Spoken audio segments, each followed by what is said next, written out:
Yo, Bursty, we might be live.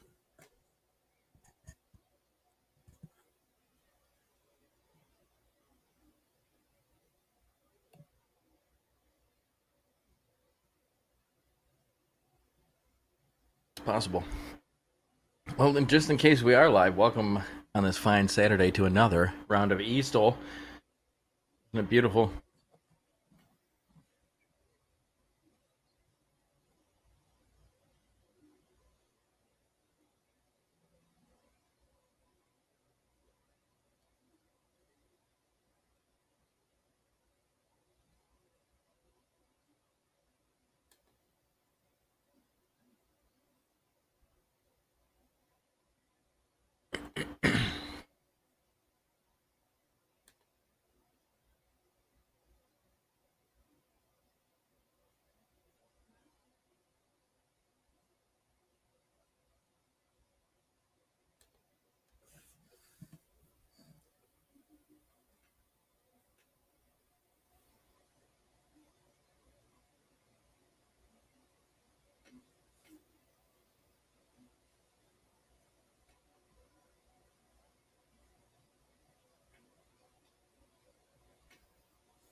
All right, 77.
All right, guys, and welcome in on this fine Saturday to Bursty, another I think we got the national A-OK. eSTOL event.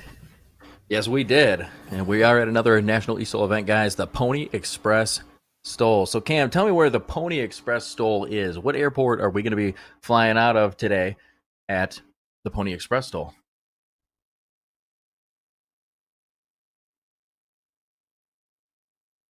And I might not be hearing Cam. We're having a little bit of audio difficulty today. Any of those any of you out there that stream or that have ever watched a streamer probably have heard them talk about audio and how sometimes audio can be kind of a mess. Well, it is. It usually is. It's one of the hardest things to get perfectly correct in a broadcast, and Yeah. sometimes it's just due to the guy having maybe his mic muted or Cam, was that you? Did you have your mic muted or no? It wasn't you. Nope. Nope. Wasn't me, but I can hear you now. I could talk, And but I I was couldn't referring to hear anything. myself. I was referring to myself. My stream would know that a lot of times I would do things like that, Oh man, I'm not going to put But it past me that my mic wouldn't be on either. yeah, it does happen. Sometimes you press M when you're trying to type and you realize your keyboard's on the wrong screen. But anyway, Cam, so where are we? Pony Express stole. What airport are we flying out of today? Yeah, we're at Rosecrans Memorial Airport in St. Joseph, Missouri. Is We that were the one here where they're like? last week. I heard about an airport that they were like they had a couple of like graves in the runway. Is this somehow that airport? I don't think so. That probably would Oh, have been I'll have a to. snippet that we got during the broadcast, but we never. I didn't hear that, but yeah. No, here we had C-130, so this is the home of the 139th Airlift Wing. They fly the C-130H model. And So we had a very, great time talking to very them. nice. Oh yeah. I was when we were talking about it on the broadcast, we were talking about eSTOL, and I was like, I wonder if they're going to be in the game like as static displays in the game. But I realized that modeling a C-130 is probably a lot harder than modeling a building. Oh yeah, yeah. So Even like a low poly model would be a little difficult. You could purchase one somehow, but it would definitely you would still have to make a lot of work to it to get it into the game. And so, with the time crunch of this being a new series and the amount of work that would be, yeah, we wouldn't even ask our guy to do that. But oh yeah. so I figured out what I was talking about, and I'm not crazy. Comes to find out, I'm not crazy. So the Savannah Hilton Head International Airport is the one that has the grave sites in the runways. So really Oh interesting. wow. Has nothing to do with this airport, but that is that is a heck of a story. The families wish for the grave sites to remain in place. They were already there when they built the airport, so they have marking on the runway of the grave sites, and they're buried right under the asphalt, right under the ground. It's crazy. That It's actually pictures is of it if you want to look at it online. You can search it. But anyway, back to that's eSTOL. We super wild. have what class is coming up here first? Looks like the touring class. We've got, as per usual, the Wilgas typically dominating that class. There's not going to be Yep. there's not going to be much messing with the Wilga, man. I don't know. I mean, the mall, just as it is in real life, the mall doesn't tend to have a huge advantage over the Wilga, you know. But that's Yeah. tends to be the I case. mean, not a huge advantage, but as we saw a couple weeks ago, I mean, it was he was doing all right. It wasn't like Oh, it's not. Yeah, the pilot's utter great. complete The pilots destruction. are great, but it's one of those things where when I look at things, I'm very, let's say, analytical when I look at it. So I've just Mhm. have so many hours in the Wilga and so many hours in the mall, and I know the capability of both of them just from a Bush standpoint. We're not talking. Oh, the holy moly! Now that Yeah, that is a is. livery, my man. Who is Yeah, that? What pilot is that? That's my main man Dale Earnhardt's ghost right there. Big shout yeah. out to Dale Earnhardt, one of the biggest names in is racing that forever. is that Mark Hawkins? I No. no on the stream on the broadcast I see Mark, I think, is up front. The last guy, I'm not sure exactly who that is, Okay, Tim's prime but time, we possibly. Tim's prime time. Oh yeah, it I got to think he be had a from pretty cool livery last Ontario. time. Yeah, he's from Ontario, so that's got to be the Maple Leaf. Ontario, Ontario, bad. We gotta love our Canadian friends. I mean, I can do that because when I call people, when I like, if I'm calling somebody randomly and they're like, "Where are you from, bud? Canada?" It's like, yeah, it's because I have a Canadian accent and I'm typically more northern than Toronto anyway because of where I live in Michigan. So, I mean, don't I have a right? I mean, I should have like, I should be able to talk in the Canadian accent because that's the way I was born. I can't help it.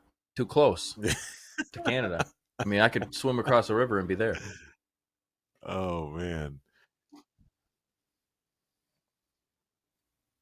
So, we are going to do a little video to help you guys that are new here that maybe need a refresher. You know, maybe you had a couple too many cold ones on the weekend and you forgot what eSTOL was. We're going to go over a little refresher of what it is. 80K is going to kick that off for us and shoot out the video. Just a short little video explaining to you guys what is eSTOL, what is it all about. Let's see it right now.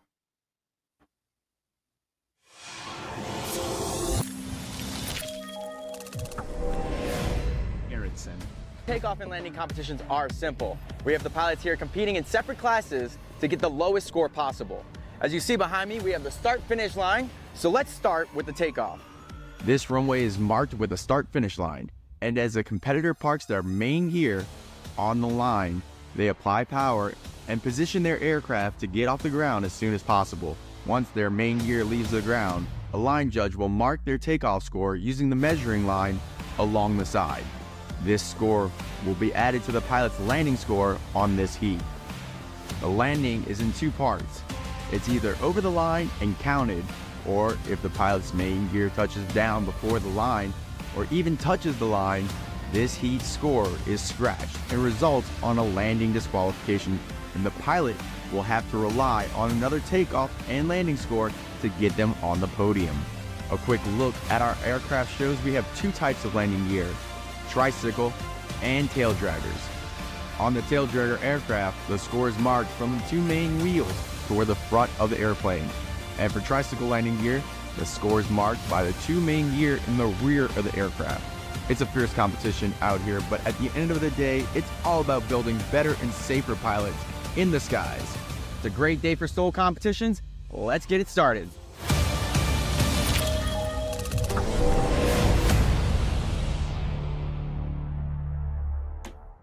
You know, Cam, it is a great day for eSTOL competitions, and we're going to be kicking it off with the touring class. So what do we got out here in the touring class? I'm sure they will roll that footage, but I got a little background info here. I can see we've got Mark Hawkins rocking the Wilga ADP. We got Tom Smith rocking the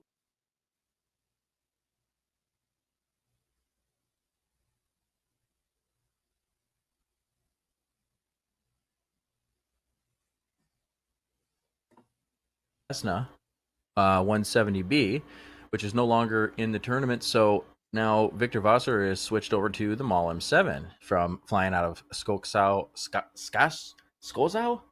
I don't know. They yelled at me last time for that one. Scotch Oof. Scotch Oof is what he Scotch Oof Poland. Right. Okay. So say that one more time, Cam, so I get that right. Scotch Oof. Scotch Oof. Scotch Oof. So like kind of like you're sneezing, basically. Yeah. The way he explained it Yes, was exactly Scotch like that. the drink and then Oof like Minecraft. Scotch. Okay. I never played Minecraft, but I get it. Scotch Oof. Okay. So anyway, awesome to see somebody flying out of Scotch Oof, Poland. Brown Dog flying out of southeastern Kentucky. He's flying the Wilga ADP. Frozen Alaskan, one of our newer flyers with us out of where? You guessed it, Alaska, flying the Wilga ADP. And then Tim's Primetime, our Canadian friend, flying from Ontario in the Wilga ADP. So we have a stacked lobby with Wilga ADPs. And speaking of that Wilga ADP, you see our buddy Tom Smith. That is him live in his full motion simulator as he's rolling down the runway. One of my favorite liveries right here. He showed me this livery when he first made it, and I instantly said, give me the link, I need it. Downloaded it, flew around in it all the time. Love it. Oh, man. Yeah. And awesome. one of our most veteran flyers as well. You know, you have a few guys in here that have been around for a long time, but one of the most veteran flyers, I would say, you know, along with Mark. Victor's been around since the start. Brown Dog's been around since the start.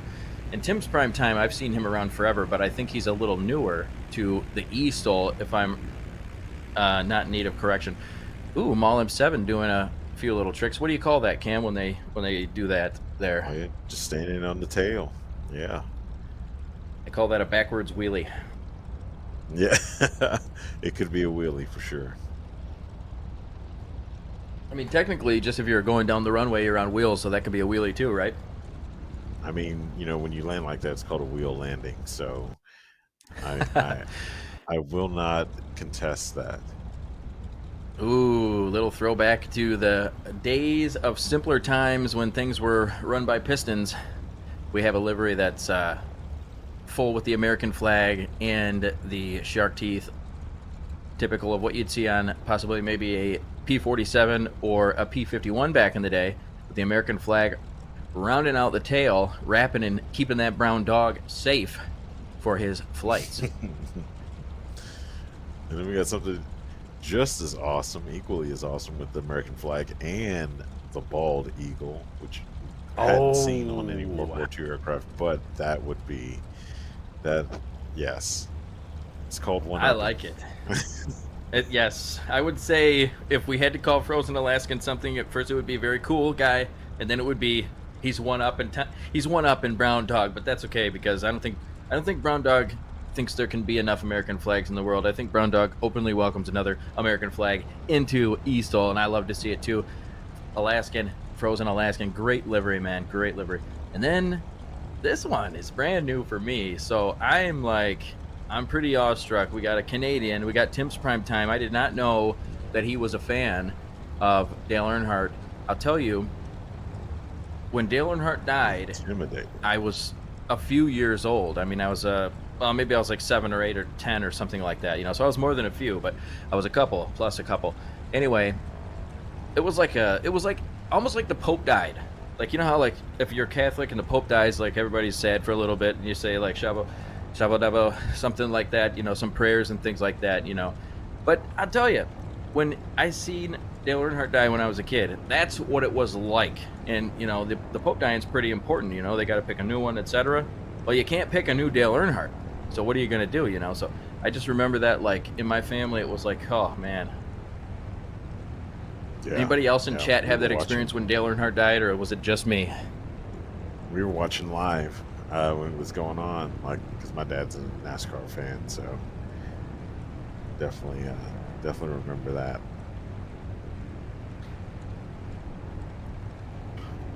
We got Mark Hawkins on the line as we have a green flag to start off Pony Express STOL at St. Joseph, Missouri, Rosecrans Memorial Airport. Green flag on this fine Saturday, says Cam, in the Ferrari, aka the Wilga ADP with the Ferrari livery. We got Baracus, Mark Hawkins, one of my favorite guys in the world, man. Does a lot for eSTOL, has a beautiful graphics business that he does a lot of work for eSTOL. So if you are in need of graphics, if you're a streamer and you need some help with your graphics, get a hold of Mark. This guy knows his stuff. All right. And you can find Mark in our Discord, nationalstol.com/chat. nationalstol.com/chat if you want to join the Discord, and everybody's welcome. Get in there. That's where we are at. All right, number 97, Tom Smith on the line. Giving it full throttle. just a little bit past 100 feet. I mean, that's a great takeoff. Considering the conditions, because last week, I mean, we had crazy winds last week, and right now the weather at Rosecrans Memorial is winds out of the 100 at 11 knots. So I mean, I think we've got a crosswind there, sir.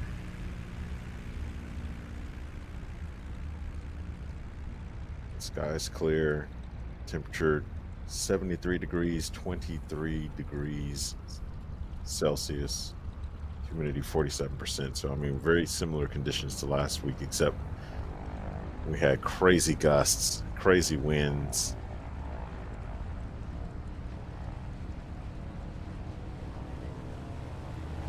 Brown Dog giving it everything she's got.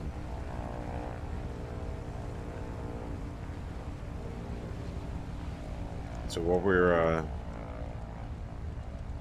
waiting on Frozen Alaska to come up, we've got Mark Hawkins 131 feet on his takeoff, Tom Smith 107, Victor Vosser 182, and Brown Dog 71 feet.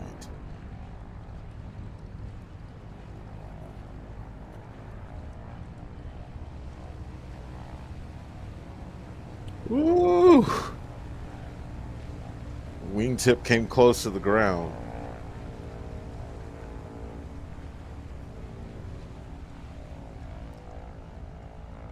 Frozen Alaskan 72 feet, so the winds must be picking up.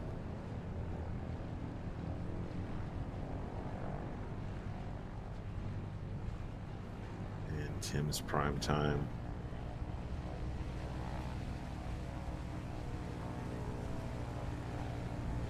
Very similar, crabbing into the wind.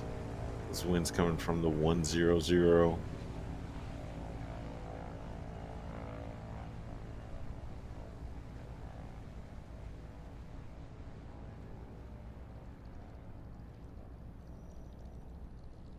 I think we're on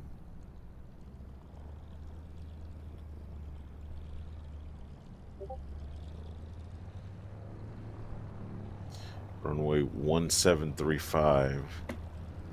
Frozen Alaskan, I'm sorry, that is Mark Hawkins coming in the Ferrari livery. Wilga is going to get it just a little bit over 100 feet.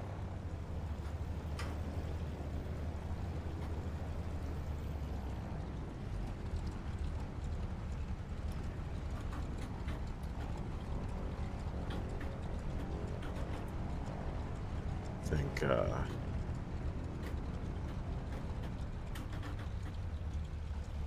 Tom Smith's on final, bringing it in, directing a lot of the energy into the ground.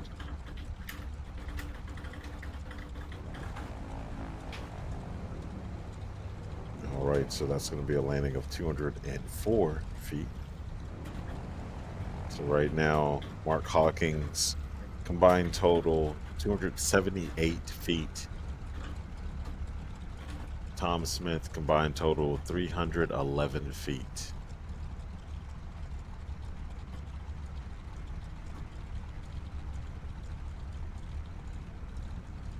Victor Vosser coming in the Mall M7. Ooh. 80 feet in that landing. Oh my goodness. Right now, he's your points leader at 262 feet combined total. And we got some crabbing action coming in. Brown Dog is going to place it right over the line.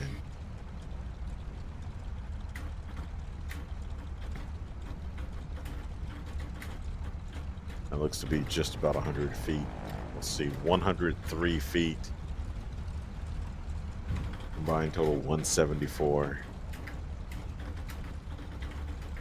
So now we have a new leader, Mr. Brown Dog. Victor Vosser, number 2. 3rd place, Mark Hawkins. 4th place, Tom Smith. We still have Frozen Alaskan and Tim's prime time on approach.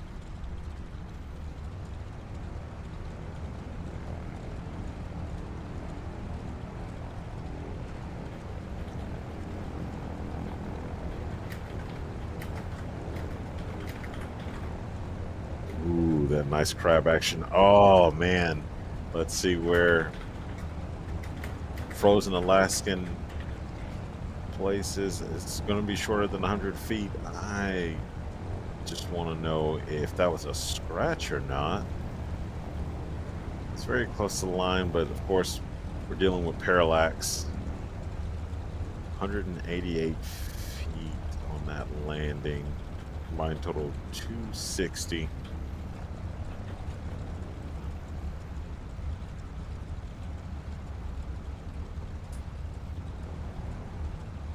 And correction, that was Tim's prime time that just landed. He just scratched, so that was a scratch.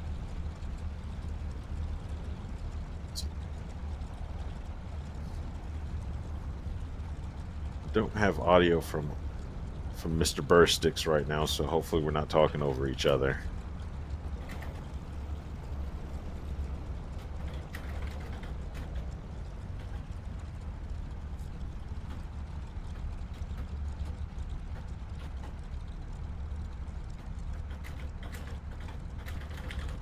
And that line cam shot as our touring class gets lined up. You can see all of our Wilgas and our Maul M7.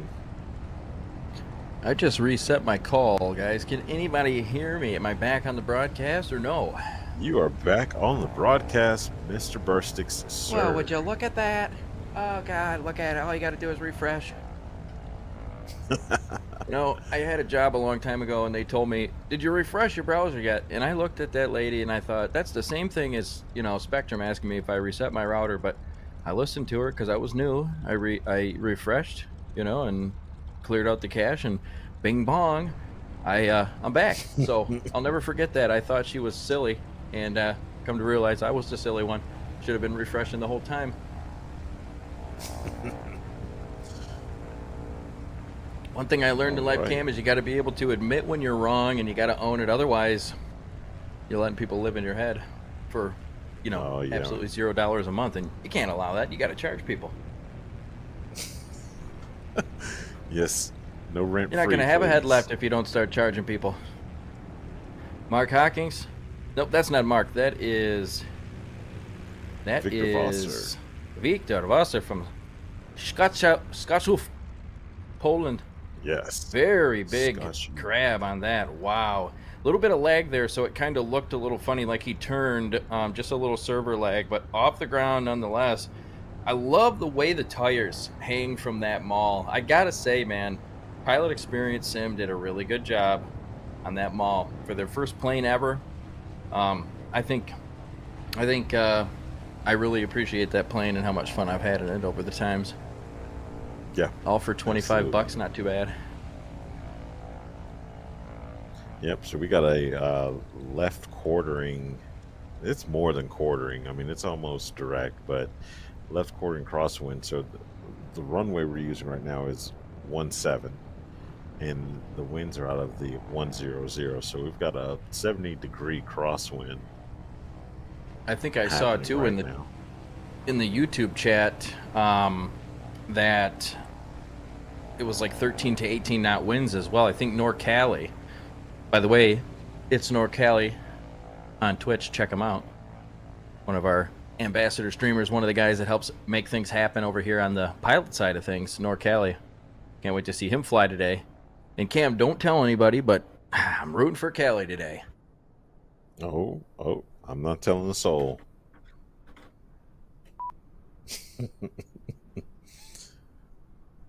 Let's see. Yeah.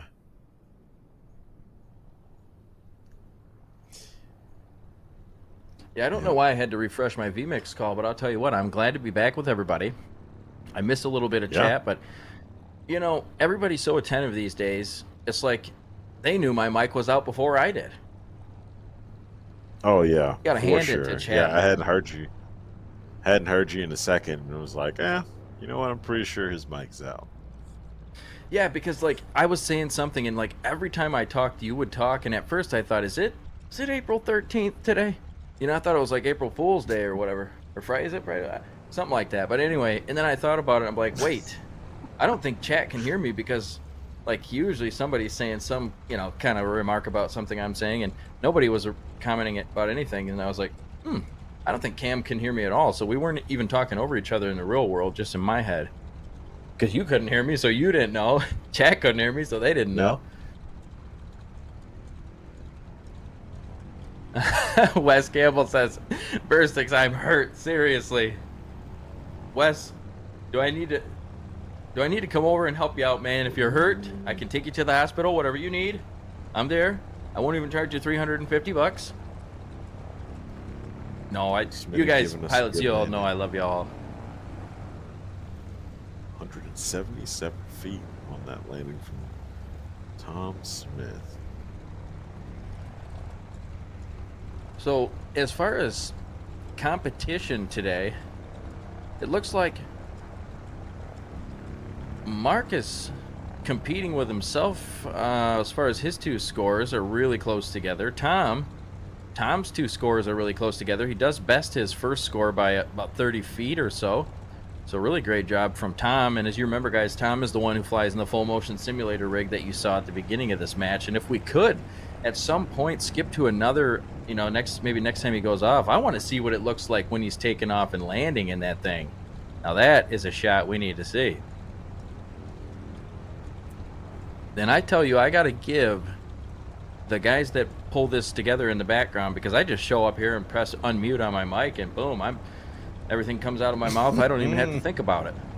But the guys in the background, those are the ones they do a great job. We got to get a round of applause, man. Thank you guys for that. All the production team, all the field team, everybody, you do a great job. And a great landing from Brown Dog. He really has been one of the top competitors in eSTOL since he started. I mean, he kind of came in like, that song Wrecking Ball by Miley Cyrus? That's what I think about every time I think about the first time Tom came in. Yes, I came in like a wrecking ball. I mean, Tom just came in swinging his hair. Yeah, I love that guy. I mean, well, Tom too, but I'm talking about Brown Dog. I don't know why I said Tom. Probably read Tom on the screen. But to clarify, yes, I feel like Brown Dog came in like a wrecking ball because he's been wrecking every competition since he came in. DCF Shipwreck Gaming says, bogey, bogey, bogey. Let's go eSTOLing, boys. That's what I'm talking about. And Frozen Alaskan come in with another great landing. Cam, what are you thinking about this crosswind, my man? This crosswind is treacherous. Yeah, it is absolutely devastating. I'm glad I'm not flying today. It could be worse. It could be worse. It could be a direct crosswind, but I mean, it's only 20 degrees off of direct crosswind. So, but yeah. Wow. Looking for these crosswind inputs.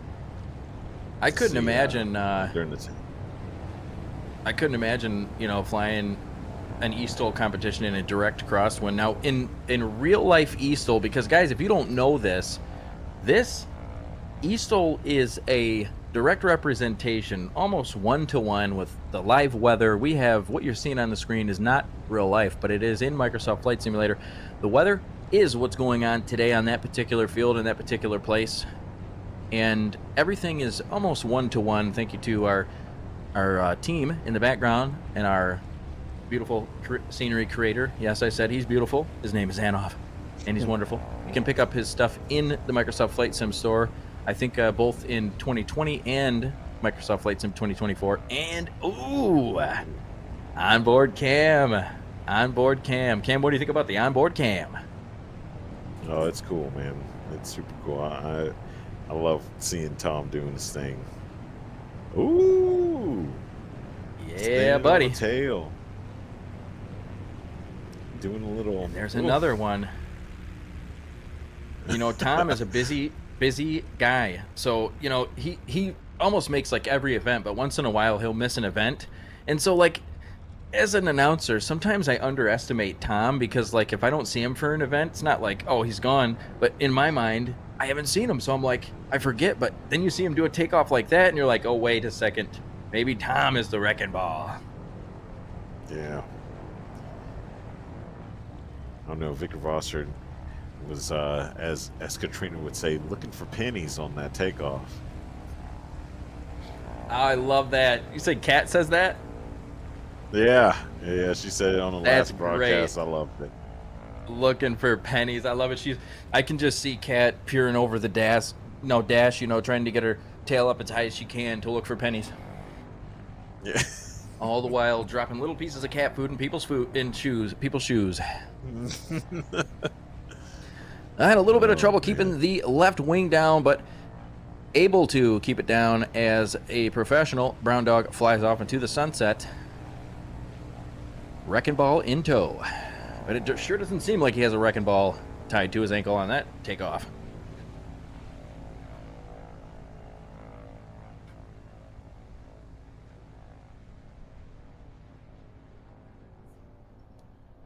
All right. Typically used in demolition to be between about 1,000 and 12,000 pounds. I mean, yeah, he definitely doesn't have a wrecking ball tied to him on that one, Cam. Nope.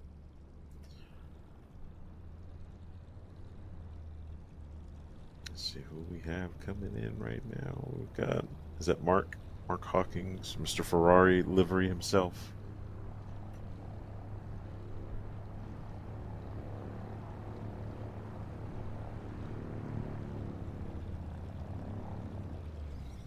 And he's going to plop it in, as Ryan likes to say. That's going to be a sub 100 foot landing. 94 feet. Let's go, Mr. Mark Hawkins.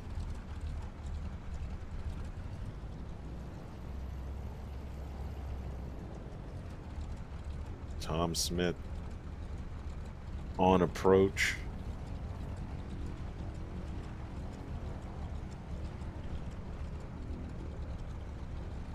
Got that onboard cam, seeing him work those crosswinds at 70-degree crosswind. Ooh.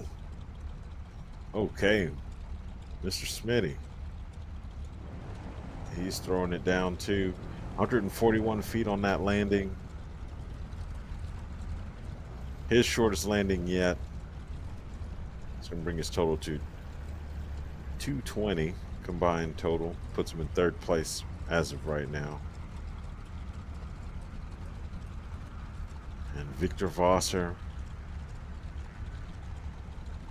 going to bring it in safely. Oh, that looks like a scratch. Yeah, that is a scratch. But at least he stopped. We always want our pilots to stop. We have a consistency score.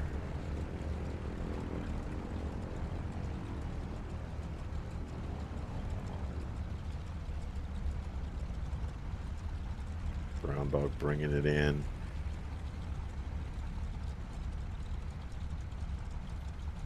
Let's see what Brown Dog places on this landing.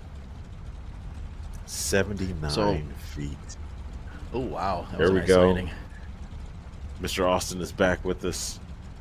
Yeah, I think it's definitely on my end.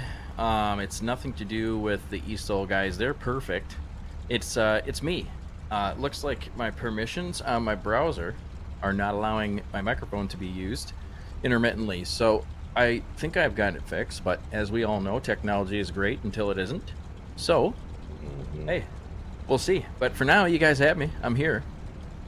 And I was asking if you're out there in the chat world and you guys are like, what is this? How do I join?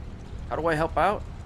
nationalstol.com/chat.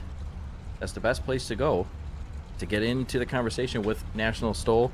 And you'll be talking with everybody from the real life National STOL to the National eSTOL. All the pilots, everybody is in there and friendly. So come on in to nationalstol.com/chat and chat with us today. Yes, sir. All right. Frozen Alaskan landing 159 feet.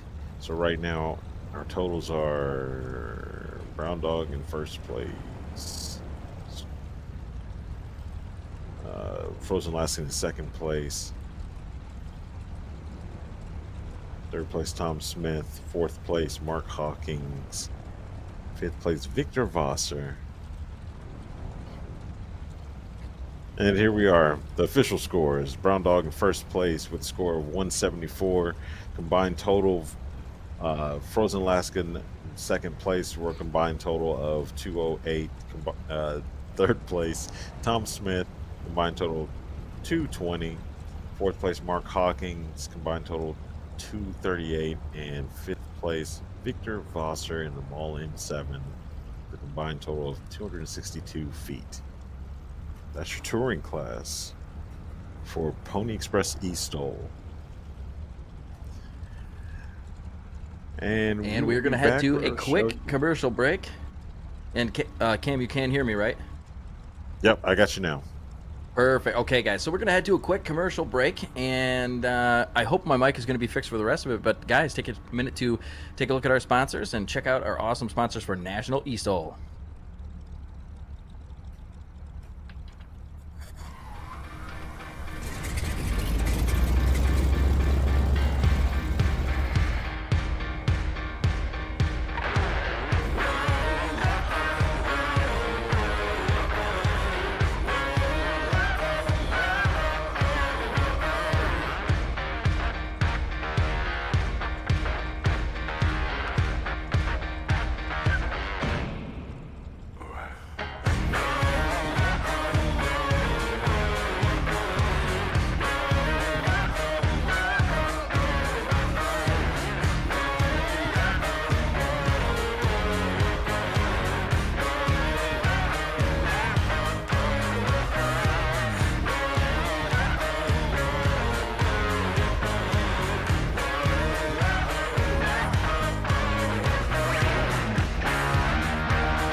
And welcome back, everybody. Yeah, I love that video. From that quick commercial break. Look at those Love that airstrips, video. man. Ooh, dedicated team training grounds. Beautiful work done by. Made that. He was thinking about the logistics of it, and he was like, man, where could we put, where could we put a place where everybody could go to practice? Because even though it's virtual and you could just essentially port to wherever you want, people wanted to fly into practice. So 80K said, well, we'll put it in the middle of the country. And there was nothing else there until 80K made it the spot. That's what I'm talking about. But beautiful beautiful work, though, by Anov as well. And you can pick up all those airstrips in the store, Microsoft Flight Sim store. They're all very low priced. I think there's even a pack available that you could get where you could get, a majority of them or all of them. So check them out right at the Microsoft Flight Sim store. Next class coming up is going to be the Bush class, aka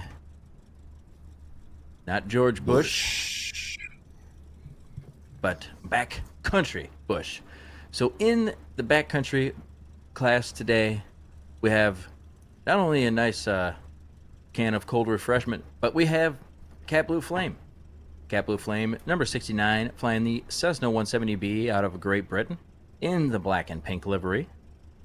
Kat was with us last week. She filled in for me. I had a death in the family, and so I was not able to be here.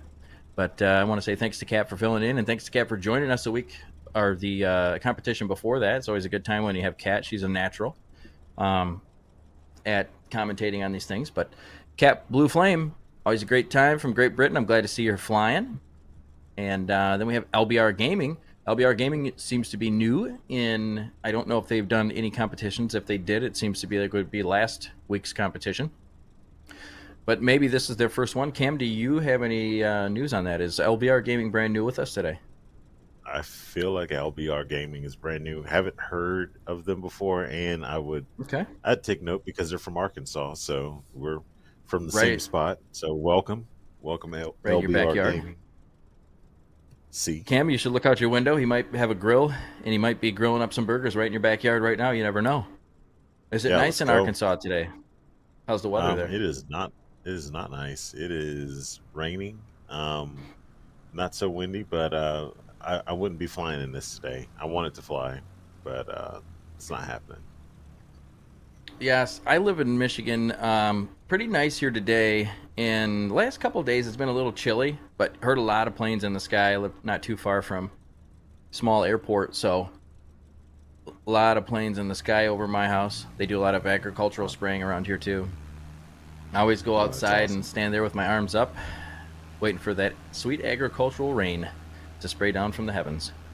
No, I'm just kidding. I don't go outside when they're spraying for for the agriculture stuff. I mean, it's probably fine, but just in case, there's a lot of problems with that kind of stuff. You got to be careful. So don't And do if that. this livery right now is super cool with Cat Blue Flame. Yeah, I With the love her livery. 170B. I remember when she started on her journey to create liveries, and the first time that she created a batch of liveries, to my knowledge, was for Kando's Arkansas event that he did. And if anybody remembers Kando's Arkansas event, that was a really fun event. A lot of people joined in. A lot of people had interesting runs for that. But I think in the end, Blitz ended up winning. And man, where's Blitz been? Freaking guy's awesome, man. Young dude came in, did a lot of winning here at eSTOL. But I think he's doing his real life stuff. He's got flight school and real life to attend to. So obviously sometimes that takes precedence. But we'd love to see you back, Blitz, if you're ever around. And Cat Blue Flame, yeah, she created a batch of liveries for a lot of the guys and gals at the Kando event. Yo, that's And cool. I didn't realize that Arkansas event was done by Kando. yeah, actually, and I think it was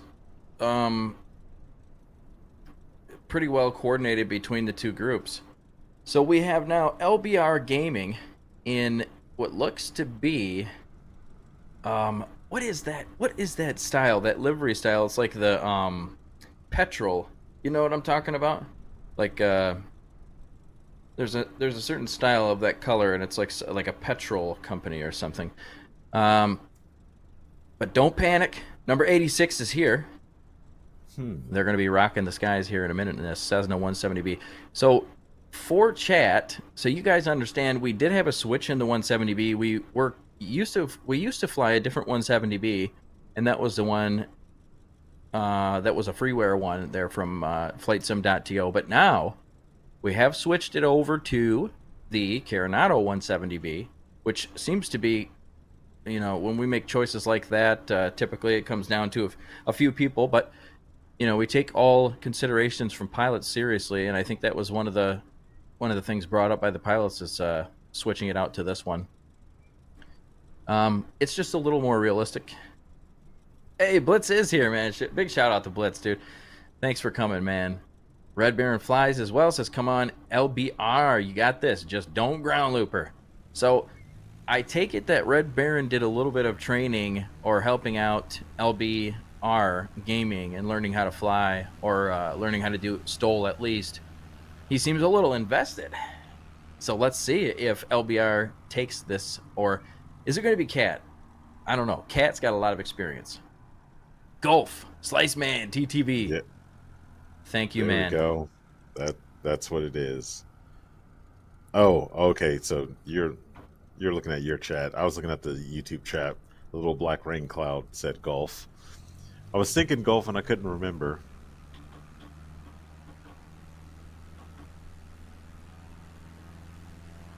LBR on the takeoff roll in the 170 being a little bit over, what is that, 100 feet?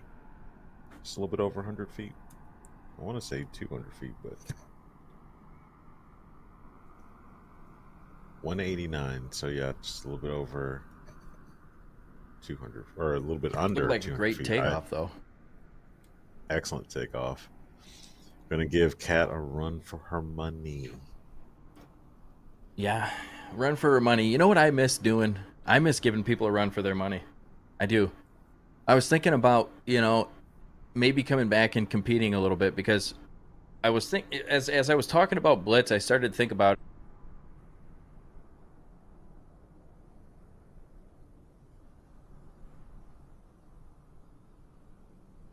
racing, maybe some kind of stole. Well, what would you call it? Similar to regular stole, but more of a racing style of it. And we used to do a little bit of,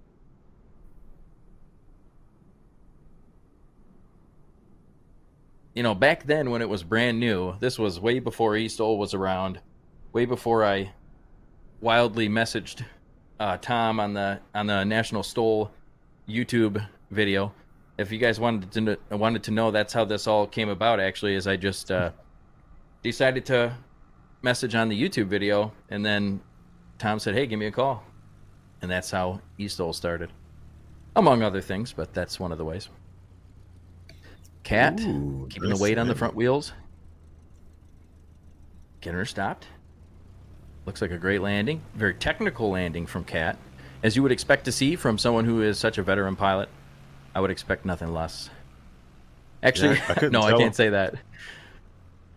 What's that, I Cam? couldn't tell if she had some crosswind input in, but I mean, like, that landing was done very, very nicely. Yeah, a lot of control, and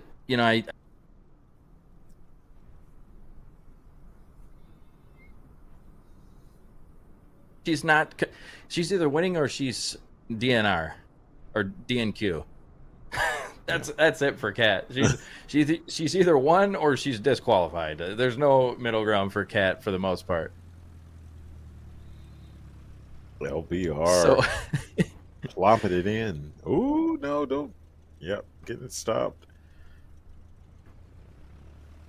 very nice landing for LBR's very first landing in eSTOL, man. Congrats, LBR, for a safe takeoff and landing for your very first landing at eSTOL. Must have had someone training you well, as I suspect. Red Baron had done some training, guys. 286 feet on that landing from LBR.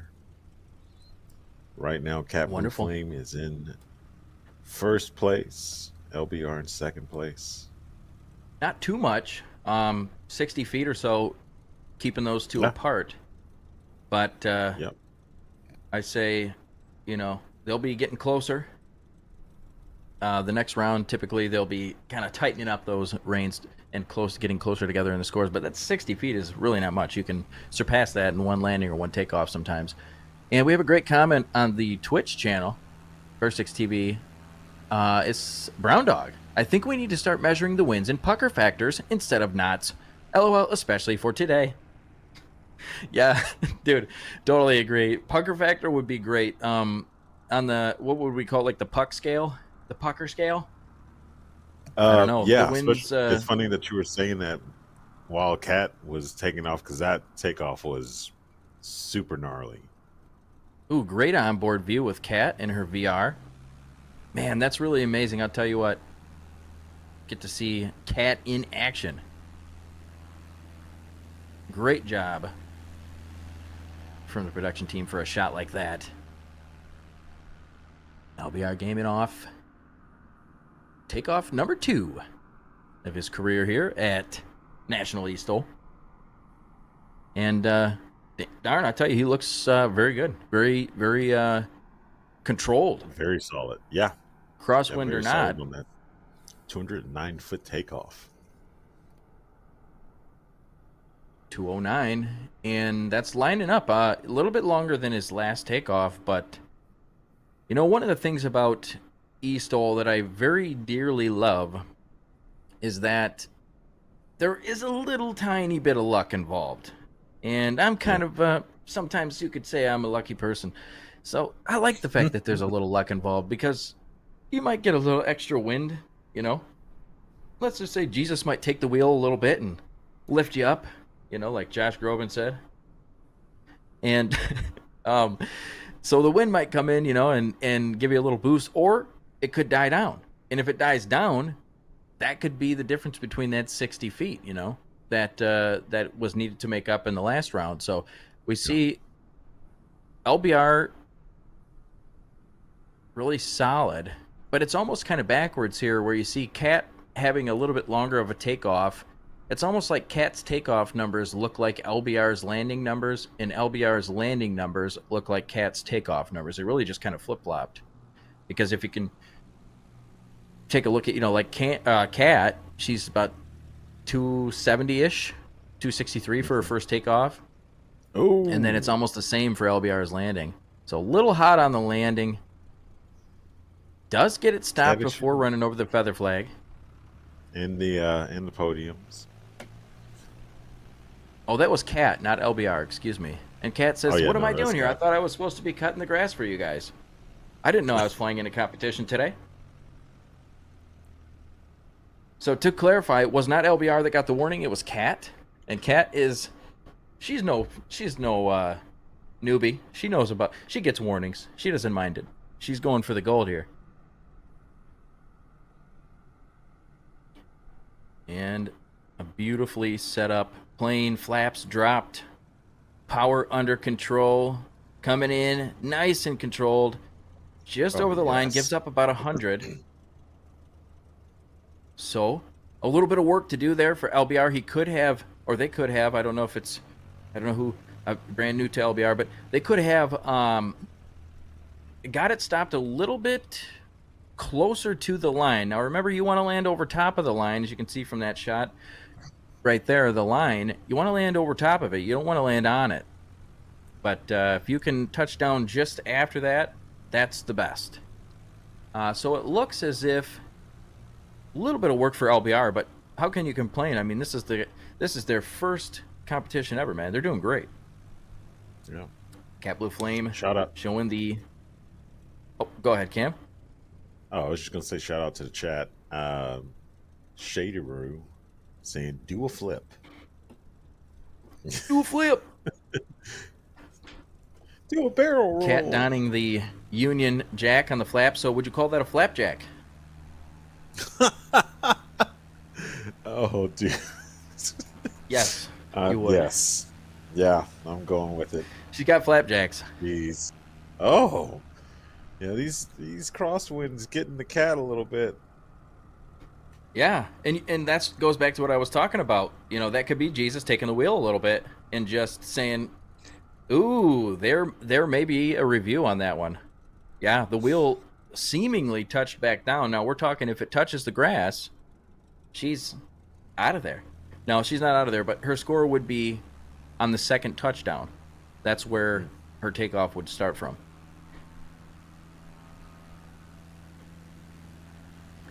So, review on Cat's last takeoff. We have LBR taking off again. Very controlled, very nice. Doesn't seem to have any issue flying in this wind. Just almost like an old pro, you could say. Yeah, I mean, if LBR can tighten up the landings, like he or she could win. Yeah, I mean, very easily, because the takeoffs are very, very short. I mean, compared to Cat, like we're looking at 205, 209, 189 compared to 268, 350, 263. So I mean, there's a lot of competition here. We just have to tighten up the landings, and then Cat, and on the other hand, has to tighten up the takeoffs. It's that crosswind that's happening right now that's throwing her off. Yeah, really Cam, thanks for pointing that out. Really consistent landing or takeoffs from LBR. I mean, those takeoffs are nice. They're all hovering around 200. There's only a difference of 20 feet in all of LBR's takeoffs. The landings, though, for LBR, that's where they need to focus in a little bit on the landings and just get, you know what I say? Take the plane out to the training grounds, the National STOL training grounds, and just, there's enough runways there where you can give yourself a good crosswind and just keep on going for that line. It's almost like, the way I look at it is like, have you ever played a golf game, you know, Tiger Woods, something like that? And the putting, where I look at coming in on eSTOL, similar to putting in a video game or in real life. It's just, you need to visualize that line, because I don't know about you guys that golf in real life, but for me, I don't golf in real life very much because I don't like standing out in the hot sun very often. I could melt. Ooh, nice landing. Cat reeling in the landings pretty well already today, at least one of them, and that one was good too. A little tough to get stopped in this crosswind, but the way that I look at it, though, like I said, is I visualize that line, you know, like in a putting game, and I do that in real life golf, and then I do that in eSTOL as well when I'm coming into land. Depending on the plane that I'm using, depending on the power of the plane, depending on the winds and things like that, I'm going to visualize coming in just over that line. And if you do that over and over again, LBR, we could have another star on our hands, because this newcomer has the takeoffs just down pat. So, yeah.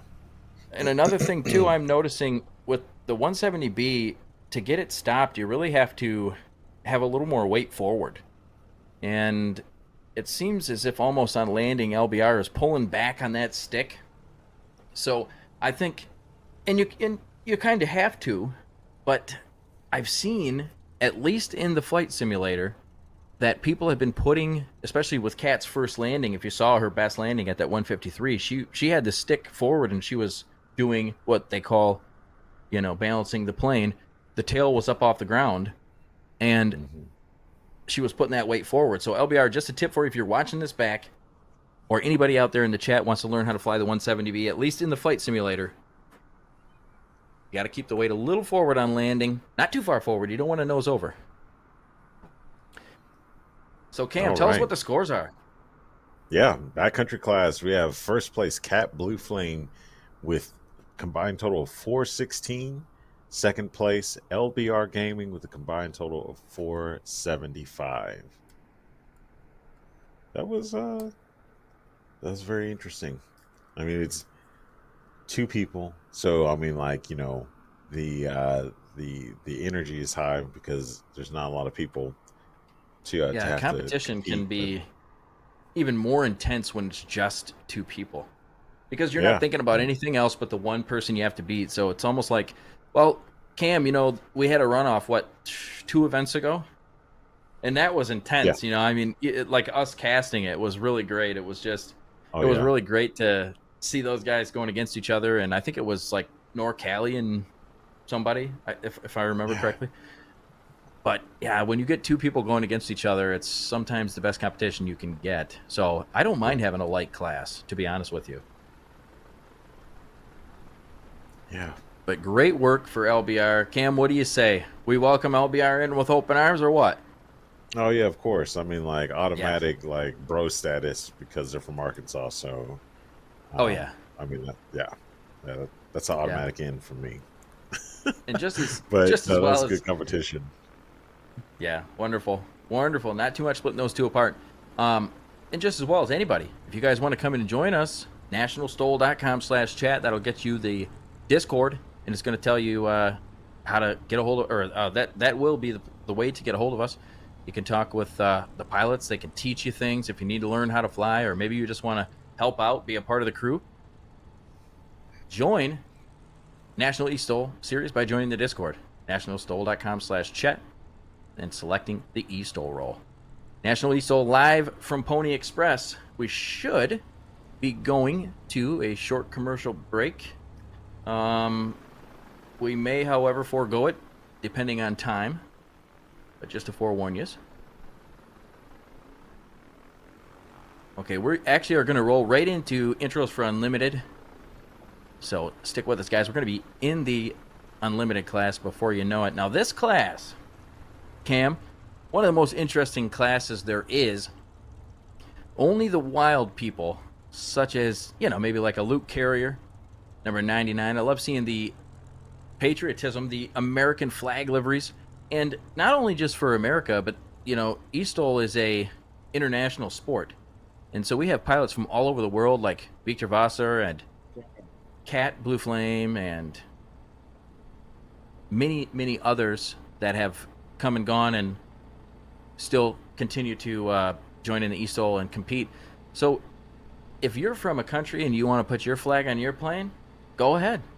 Put it on there. We love the patriotism for anyone and their country, because this is an international sport, man, and we love and welcome everybody to come on in. And one of the hot liveries, the Taco Delight, the Rockstar, Recovery, Wes Campbell.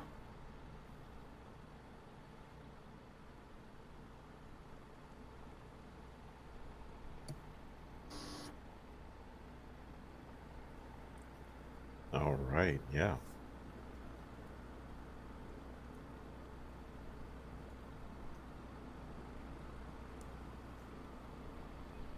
Talk about a wild livery. That is a very interesting Arctic camo. Now I this don't even know livery, where to go with that. yeah, that's like a Finnish camo. Maybe something you'd see in Norway or Russia. Something Okay. where there's a lot of snow and rocks. That livery there, though, I think it is part of the pack. So like when you buy the Kit Fox, one of the greatest deals, I will say, that and the Wilga. I mean, and that's not to leave anybody out. Trust me, I love you all. But that and the Wilga, some of the best deals on the internet for bush planes. Great starter planes. Great place to get started if you're wondering where. Those two planes, the Wilga and the Kit Fox, if you're looking for a good pay-wear aircraft, comes with a lot of extras. Comes with a lot of great stuff. We like extras. Extras are good. That's right. We also like the aircraft extras. They're pretty cool. Pretty cool Yeah. aerobatic airplanes. I see what you did there, Cam. The extra aircraft.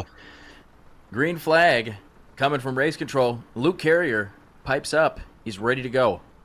Now, Luke Carrier, on board with him, not only a mouse in his pocket, but he has nitrous on board. So when he flips the switch and drops it like it's hot, you're going to see him taking off into the sky. Hmm. Maybe even like an F-35. I love the way that And airplane sounds. there When he that nitrous goes. kicks in, it's so cool. Oh, yeah, you can just hear the thrust. Barely can keep it on the ground. He's got the brakes pushed into the floor, and the plane's sliding down the runway almost. That's how much power that thing has with the nitrous. And nitrous is totally legal here. Now, if you guys are coming in to the chat, welcome in, everybody. Welcome in. Thanks for coming. Do not go anywhere, because we still have a lot of unlimited action right now. It is live. If you're wondering why they're pulling up to the line a little sideways like that, you can see right from this great onboard cam with Wes Campbell that they're controlling what is a crosswind. So not a direct crosswind, not completely 90 degrees, but pretty close. They have a really big crosswind to deal with. So when they pull up to the line, they angle themselves into the wind a little bit, which is perfectly legal. So no, they haven't been sipping on a little something. They are just doing their due diligence. And James Beatty, a little off the runway. That's okay. Maybe it was an aborted takeoff. We'd rather have him abort that way. That's the right way to abort, away from the crowd, and not go in the air if he doesn't think he should. Because even though this is eSTOL, we still like to make sure that everything is kosher.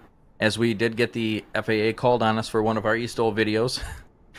So I still can't believe that. Someone reported an eSTOL video as if it were real life, and well, I guess I can't say I blame them, because of look how good this looks. It's hard to tell even sometimes. What's crazy is, so Mr. Tommy from the Burstix TV chat says, wait, what? Yeah, so Tommy, we had last year at the end of the season, someone reported one of our eSTOL videos to the FAA, and we actually received a real call from the FAA. As you know, they have to investigate every incident, no matter what it is. And so at the end of it, nice laughs were had and etc. I guess it's a good day when you can laugh on the phone with FAA instead of cry.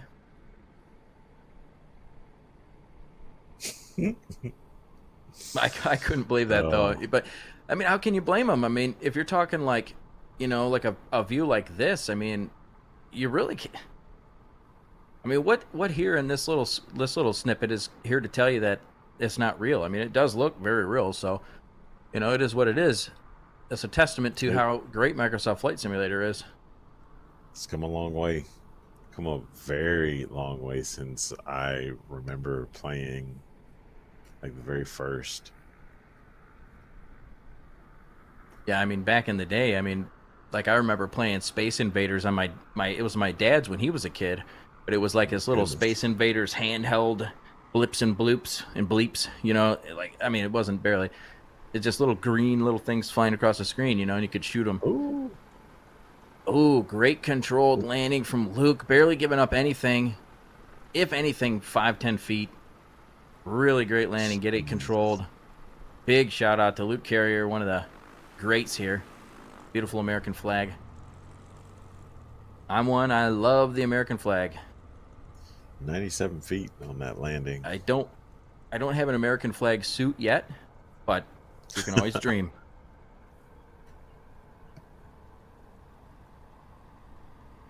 Wes Campbell. Really, really nice landing from Wes. That was awesome. Man. And all that thrust, see, he can keep the plane up in the sky with all that thrust, and you get to see the little bit of the onboard cam here from Wes as he takes a look at his plane. He's making sure the wheels didn't fall off on that one, because, man, he's like, how did I do that? He doesn't know if he's dreaming or what. Yeah, because I mean, he's a great pilot. The way that it looked for me, it looked like it was a side-loaded landing, but I mean, like, he still had like a forward trajectory. So, yeah, I mean, it's something. Cool. It's something that you see in some of these smaller, like tail dragger. When they have the flaps down and they have all that thrust, sometimes the prop wash is directed right at the flaps, and then it gets directed downward, and it doesn't go over the tail as strongly. So it's kind of like, it can be a technique, but it can also be something to watch for when you're flying. If you're new in the bush world and you're out there flying around, and maybe you're flying something like the Savage Gravel or the Carbon, and you're having trouble at low speed trying to land, that's one of the things that you need to watch for is your prop wash is being directed down your flaps, and it's not actually going over your rudder. And so you don't have a lot of control. Now, for Wes, he's probably using that to an advantage for this crosswind today. And the wind is so heavy that he's still probably getting air over the rudder. So he still probably has controllability. So he's probably taking those two things, putting them together, making a big old beautiful landing sandwich. Okay. Frozen Alaskan from the Bursix TV chat says it was a fun one today. Minus these wins, Bursix. He'll be lurking around. Thank you for flying, Frozen. You did great today, man. Beautiful livery, too, by the way. I love it, man. Love it. Love to see it. So no matter what country you're from, whether you're from America or Scotch Poland, you love your flag. You rock it on your plane, rock it on your livery. Yeah, I think that crosswind got to James. Well, it's interesting because he's going the other way. So I wonder if he's just overcompensating a little too early for it, because you really, it's a short distance anyway in that plane because it's so powerful. But maybe he's just compensating too much too early, and he's ending up off the side of the runway. I'm not really sure. We'll have to possibly see if we can figure out from Luke why that's doing that. But it looks like second warning, he'll probably be disqualified for the event. So unfortunate for James Beattie, but it's always a good learning experience if you take it that way. And so one of the things I suggest is, if you're wondering, what's going on, why am I doing this? James Beattie could probably ask any one of our ambassador pilots, and they could probably help him figure that out. James may not need help with it, but if he does, I'm sure someone's there to help him figure it out. Yeah, it could be Scotch, like Poland. yes, it could be like an issue with his controller. There's Very always well, yeah. something. Wow, talk about a drop in the bucket Right. for. That's actually Luke Carrier. Super Tom Yeah, says 120 foot. Scotch Poland, baby.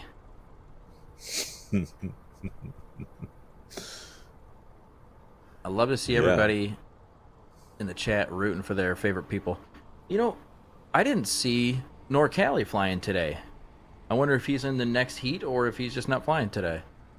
And there you have it. He's in the I next have team. no clue what they're going to call that. Now, to me, that's a great landing. I think it looked awesome. Oh, I but didn't even see it. I missed it. we have a few rules in eSTOL to make sure that things are a little safe, at least safe looking for our virtual aircraft here. But so we'll see what the judges say. Obviously we don't want them throwing the planes at the ground and trying to make anything stick. But as controlled as that was, I think maybe Wes is going to get away with that one, and I think it was a good landing, in my opinion. I missed out on that. I was looking at. Yeah, I mean, he came the in net scores. similar to last time, Cam, but it was like even more sideways. And Okay. it was even more like, how the heck is he keeping that in the air? But as I already explained, he's probably using the crosswind and the thrust and the directional blast of the flaps from that thrust.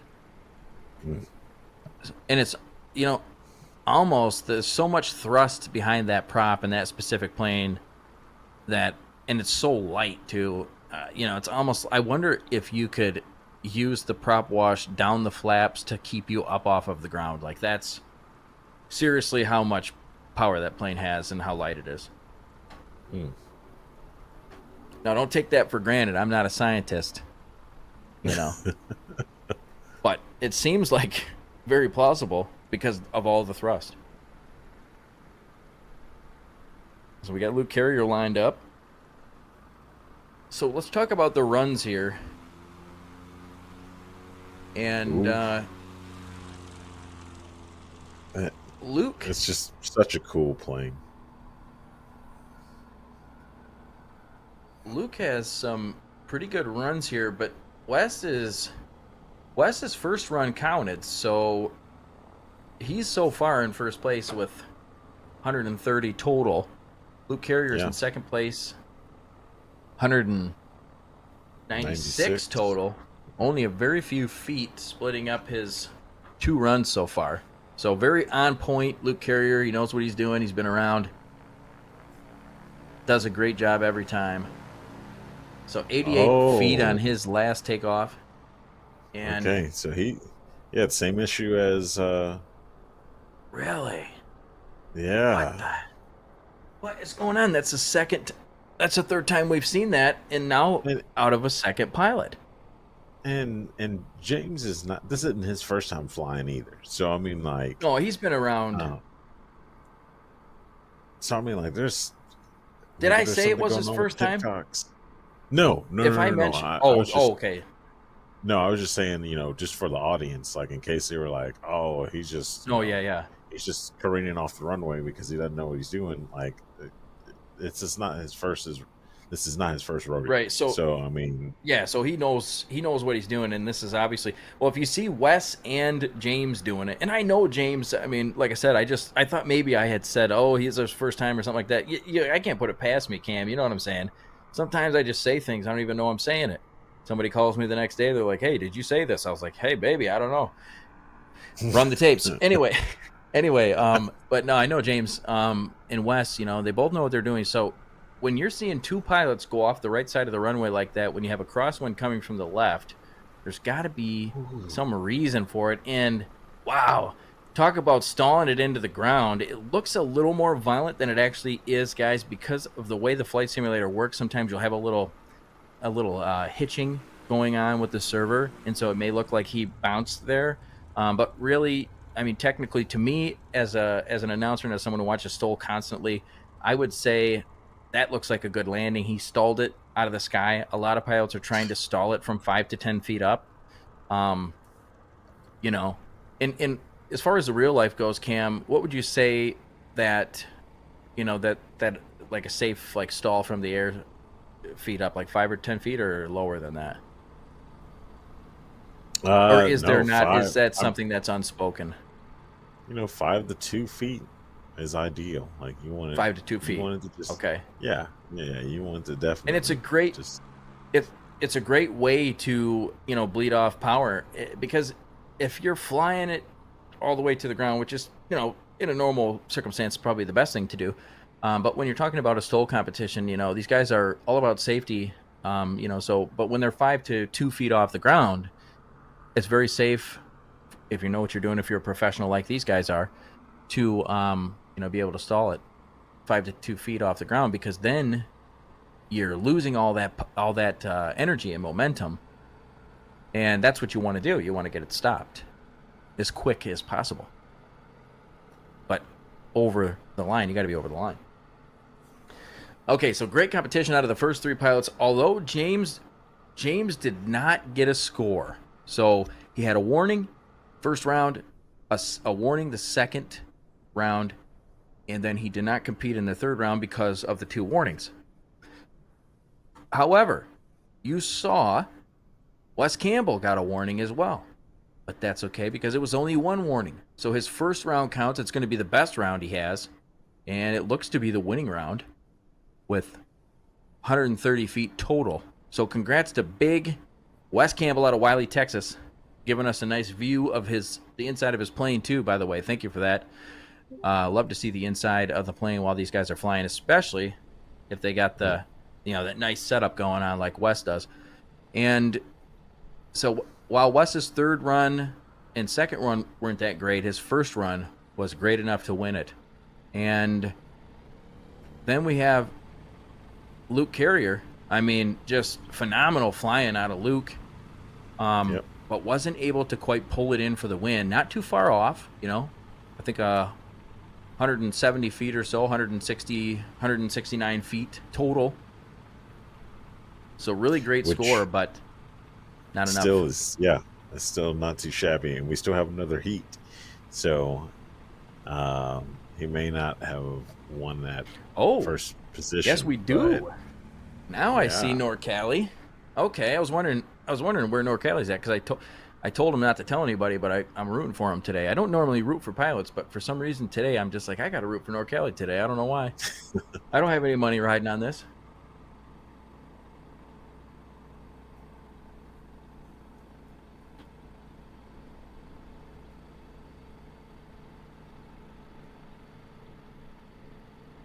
All right. Number 22. And I think I heard something from Race Control, but I'm not sure. We do have Race Control ported directly to our ears, and I think I may have missed something from Race Control. So Race Control, if you're out there, let me know what you needed. North Cali Jay, rocking that beautiful livery. That's one of the original ones that Cat made, although it was for a different plane at the time. That livery was ported over probably by Cat to the Kit Fox. And it's nice to see North Cali in the Kit Fox, because North Cali really was the first season. I thought he was flying at a detriment to himself. Early on, he picked, the Carbon Cub, and he flew it. He flew the hell out of it all season long last season. Had a few wins, did really great every single one. I mean, every single one was great. But he was putting himself at kind of a detriment. And I think, if you're a watcher of North Cali's stream, you probably noticed him talking about, man, should I go with a different plane, or should I stick with this one? And it was a tough decision, I think, for him. But in the end, I'm really glad to see him go with the Kit Fox. It's a really competitive plane, built that way, from the developer, Parallel 42. Big shout out to them. Gotta love Edson, what a guy. But, he picked out a plane that I think will do him justice and let him take his skill level to the next level. Because North Cali, I mean, I don't know, but he's got to be one of the most buzzworthy pilots, because every time I look at the chats, I see, go North Cali, go North Cali, go North Cali. And that's not to say anybody else isn't great. You're all great. But NorCali does got a lot of love behind him, so it's good to see him pick a plane that he can really take advantage of and use to his advantage, because last year he didn't have an advantage. Moby Wong in the Savage Gravel. Now this is one of my all-time favorite planes in the Monster livery. I love what he's done here with the livery. A little touch of green on the shock absorbers down there, or what would you call those, Cam? I think they're shock absorbers down there. That's where that green is, covering up some linkage there. Oh, but great livery, just a touch of Monster scratch coming off the wings. Mm-hmm. Super Tom in the chat says Rocket NorCali with a bunch of Rockstar guitar emojis after it. Guys, if you're in the chat and you have a favorite pilot, man, make sure to tell them. They're all watching. They'll see what you're. They'll see you guys in the chat. And we have Sarah Eggleton flying out of the UK back with us. I think she was unable to make last week's competition, and I thought I heard she wasn't going to be at this one today, but somehow she made it. So let's hear it for Sarah Eggleton. If you can read this duck, amazing what these guys come up with on their liveries, man. Love it. That reminds me of the one you'll see on Jeeps from time to time. If you can read this, roll me over. And it's upside down. Nice work out of Sarah Eggleton for that livery, and a little bit of humor added onto the end of it.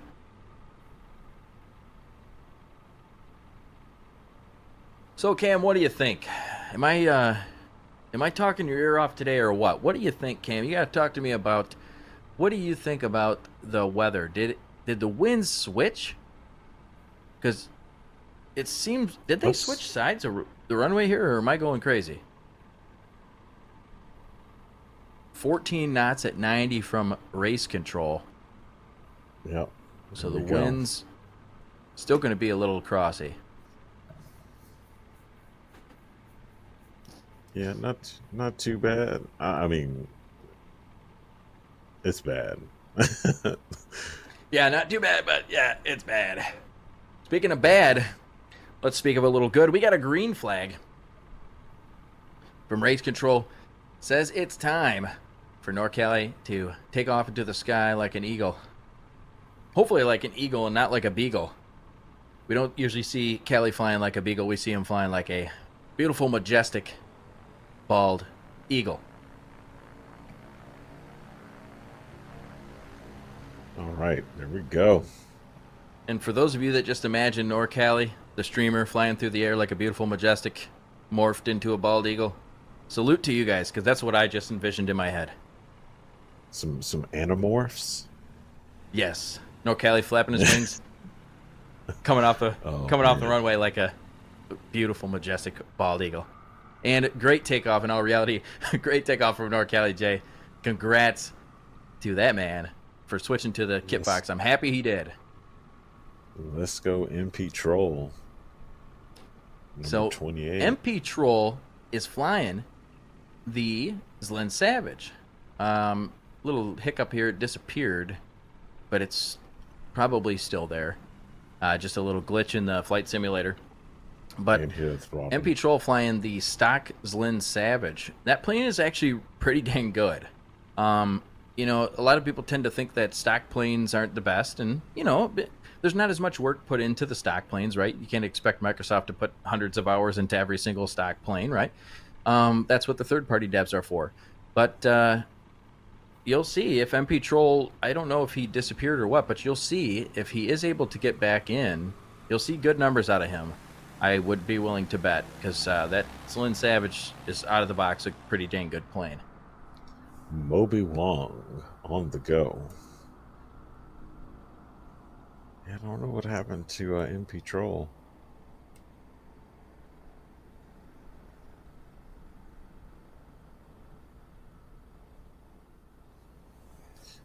He's also playing the Xbox version, right? I think he is, yes. And so I missed a couple chats from the YouTube channel. I noticed Hangar Studios says in quotations, "My aircraft looked so real, I got the FAA called on me."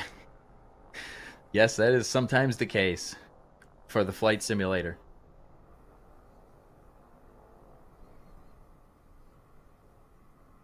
So, Uh, MP Troll in the chat, but I don't see him on the field. So I don't know where he went. We'll try to find out where he went. Maybe a disconnection issue, something like that. But either way, if he does, if he, he hit the wrong button, came from raise control, so we know where he went. He went into the ether, but he'll be back. So when we do see him back, hopefully, unless he hit the really wrong button, like the button that like makes your house disappear or something. I don't know if you guys have that button, but we should see him back here, and I think we'll see great runs out of him today because, like I said, that Zlin Aviation, it's a wonderful plane right out of the box. yo, So light. Moby Wong, You know, one of my 22 favorite foot takeoff? times in how many? It's saying 22 feet here. Oh, I wouldn't put it past him. Moby Wong's takeoff. That's amazing. Yeah, I mean, that Savage Gravel has nitrous in it, so you'll see sometimes a 22-foot takeoff. May have got a little boost from the wind. Great landing out of NorCal J. Put the tires down right where you're supposed to. Maybe gave up half a foot or maybe a foot, I don't know. But not much. Not much giving up on that run from the veteran NorCal J. Thanks for all the work you do, NorCal. And by the way, guys, NorCal is a Twitch streamer, so if you want to get into the bush world, if you don't have enough bush and you want a little more bush, NorCal J is a great one to check out on twitch.tv/It's NorCal J.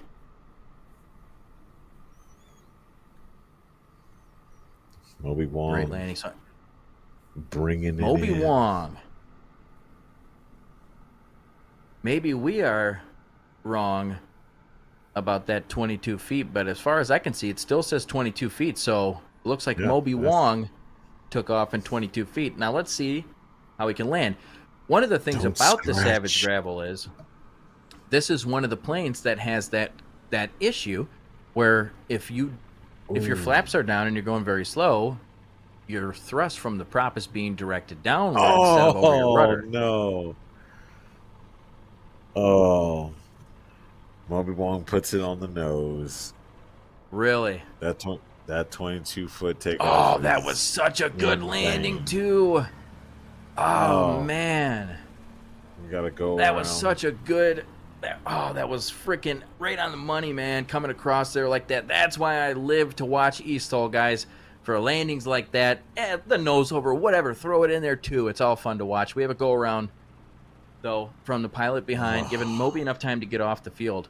So, hey, a nose over. Why did they happen? Well, in that plane, that's a tail dragger, and when you're coming in hot, you know, not too hot because maybe he left the nitrous on. I don't know, but when you're coming in hot like that, you know, one of the things that you got to do is you got to pull back on your stick. So when I'm coming in for a STOL landing, you know, one of the big things is you want to set up good for your landing. You want to give yourself enough time and enough distance to slow down, right? So you slow down, you get your flaps in, you control the plane all the way to the ground, right?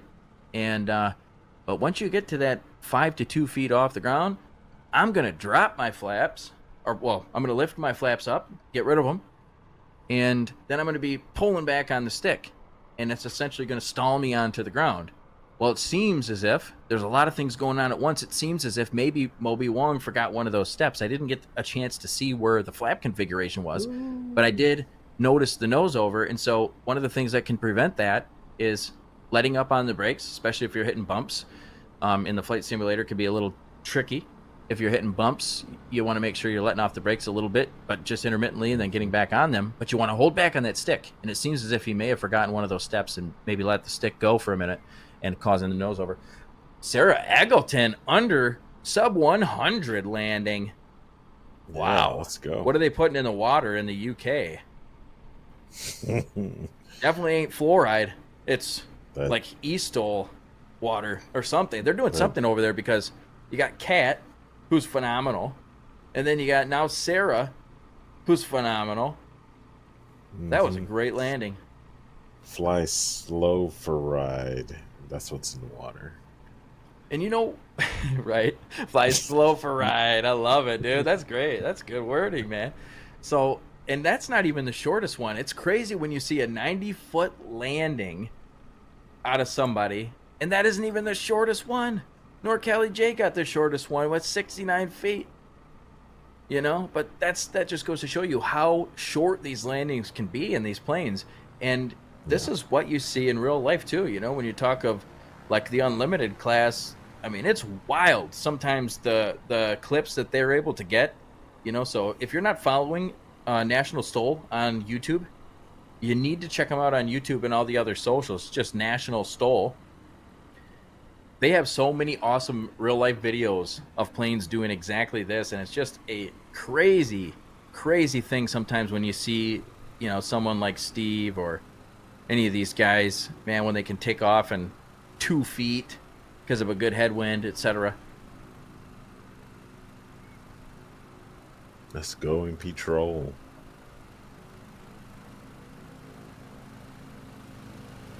Just a little bit over 100 feet. And I had a little hiccup in my internet there, I think, but as long as everybody can still hear me.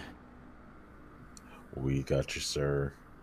Loud and clear, he says. 5x5. Man. See what I said? I said if MP Troll didn't hit the button that made his house disappear, he'd be back, and he'd be styling. And that was a great takeoff from MP Troll. Really controlled, too. I like to see the way he came down the runway. Not letting that crosswind interfere with his hairstyle today.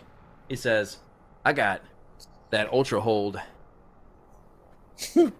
Ultra hold. That's right. Sarah Eggleton out of the UK. Taking off sub 80 feet or so. Yep, 79. I didn't see that, though. Thank you for the $2 super chat, Shader. He says, do a flip.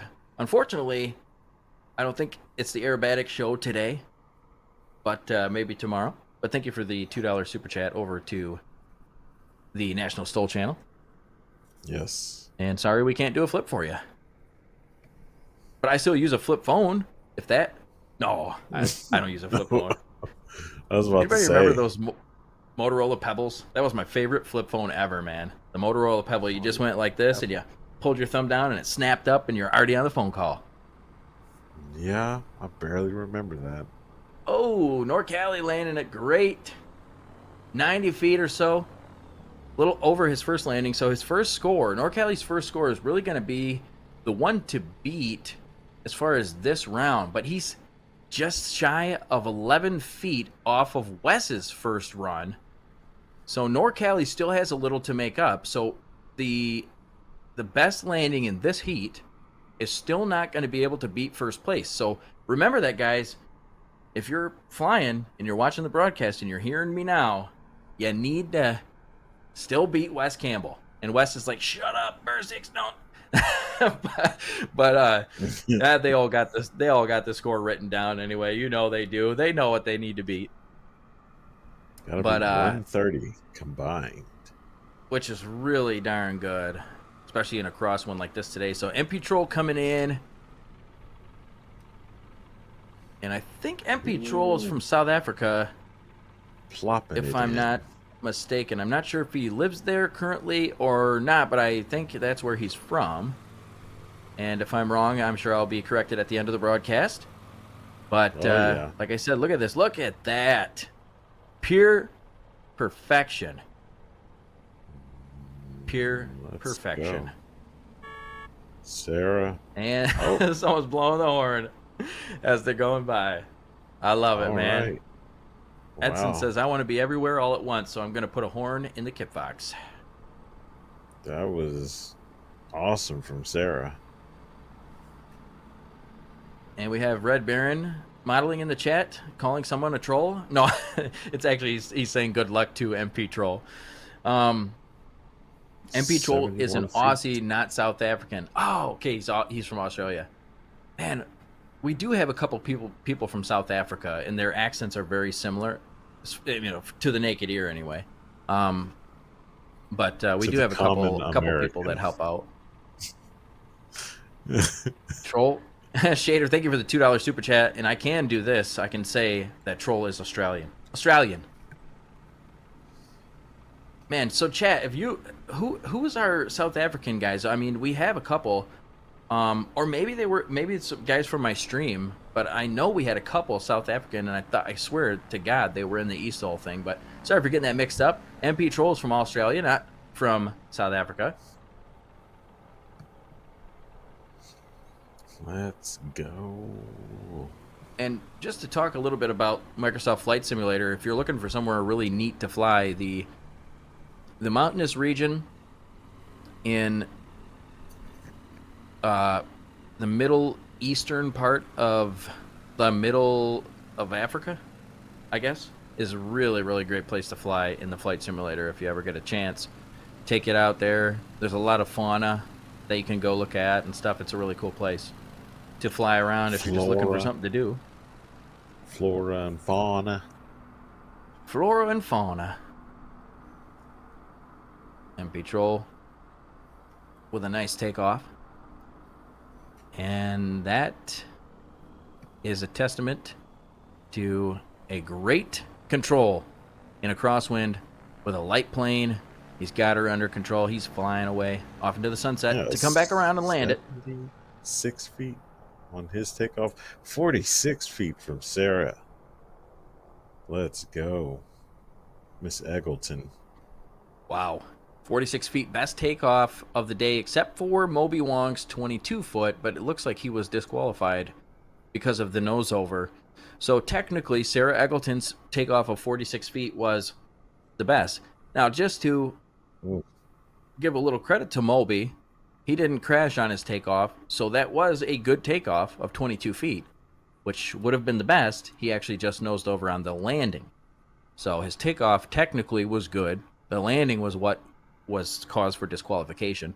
So that leaves Sarah Eggleton's 46-foot takeoff as the best, right just in front of Wes Campbell's 49-foot takeoff from the previous heat. But overall, the amount of disqualifications we've seen today, I'm actually surprised. I thought there was going to be more because of how crazy the crosswind is. You know, it's a 13 to 18 knots, probably 5 to 10 mile an hour gusts that you got to deal with on top of that. And, you know, coming at you at 70 degrees or so angle, you know, almost 90.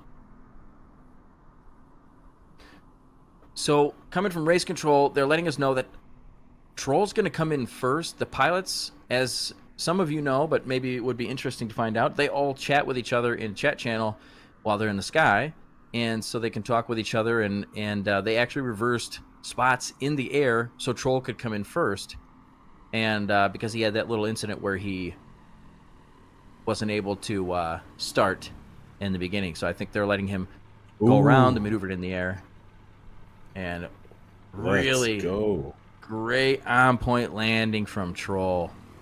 I mean, and I think this is our first Aussie competitor that has a landing like that. I mean, that is on another level. It's on another level. Still not enough to beat Sarah, but man, that is on another level, especially in a stock plane. I mean, that's enough to. That's 1 foot further than the points leader from Wes Campbell. So that puts MP Troll in second place. Oh. Now, no! This is what could change it all. Sarah. And Sarah scratches. Darn, man, Sarah with that 46-foot takeoff. We saw a scratch from Sarah. It happens, guys. If they're not scratching, in my opinion, they're not trying hard enough. So you're going to see scratches. It happens. But Sarah, that was so close. All I can say is next competition, I think you got it. But that leaves for NorCali J taking home the gold. A little hot on that. Maybe not. Landing. With that landing, that was a little long. I thought for sure he was going to slap it down. A little preemptive there, but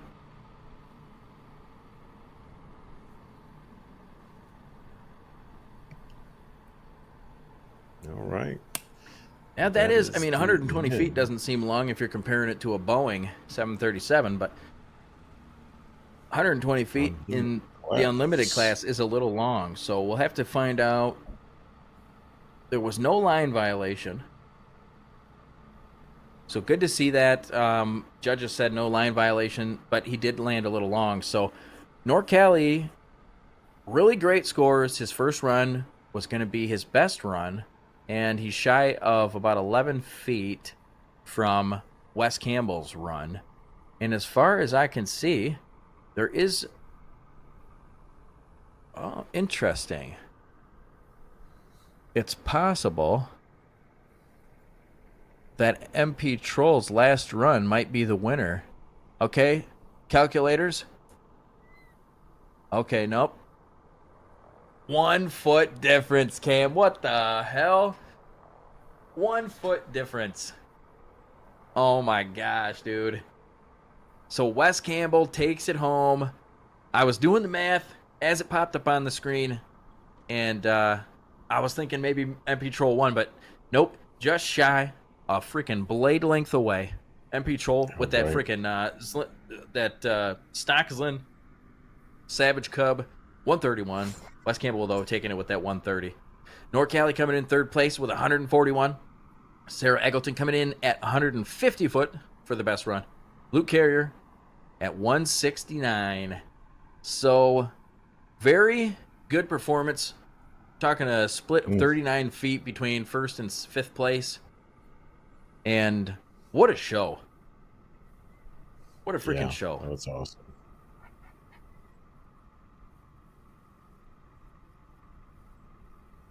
We are going to go to a quick video of one of our previous events.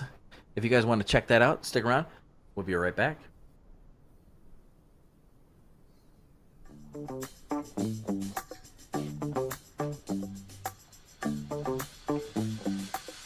Welcome to Music City Stole. Let's get those engines started here at National Stoles Music City Stole 2024.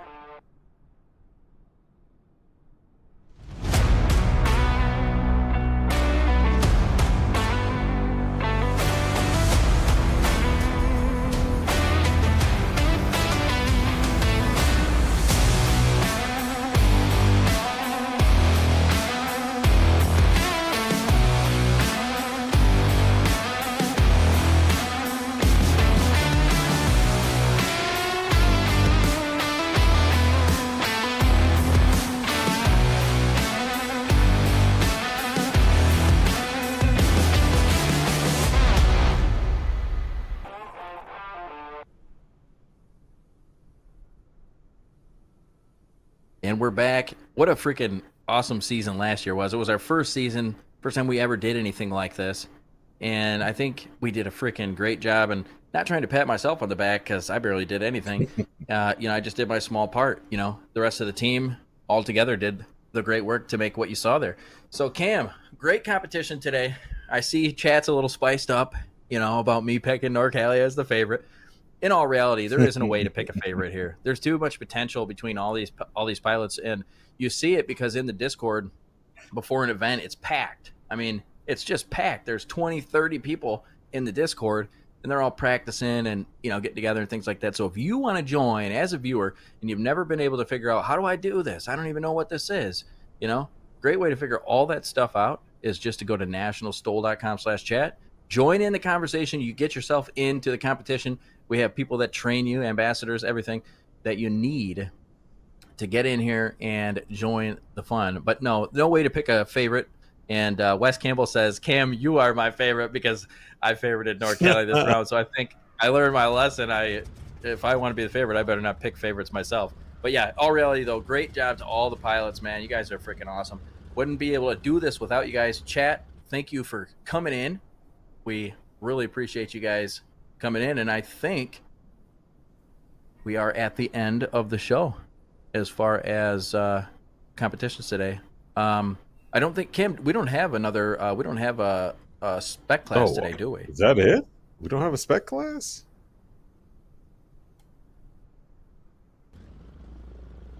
Oh, we do. All right, so you guys thought it was the end of the show, and that was all part of the plan because you guys are getting a little extra now. The Super Steerman is going to be the Spec class today. Didn't even know that.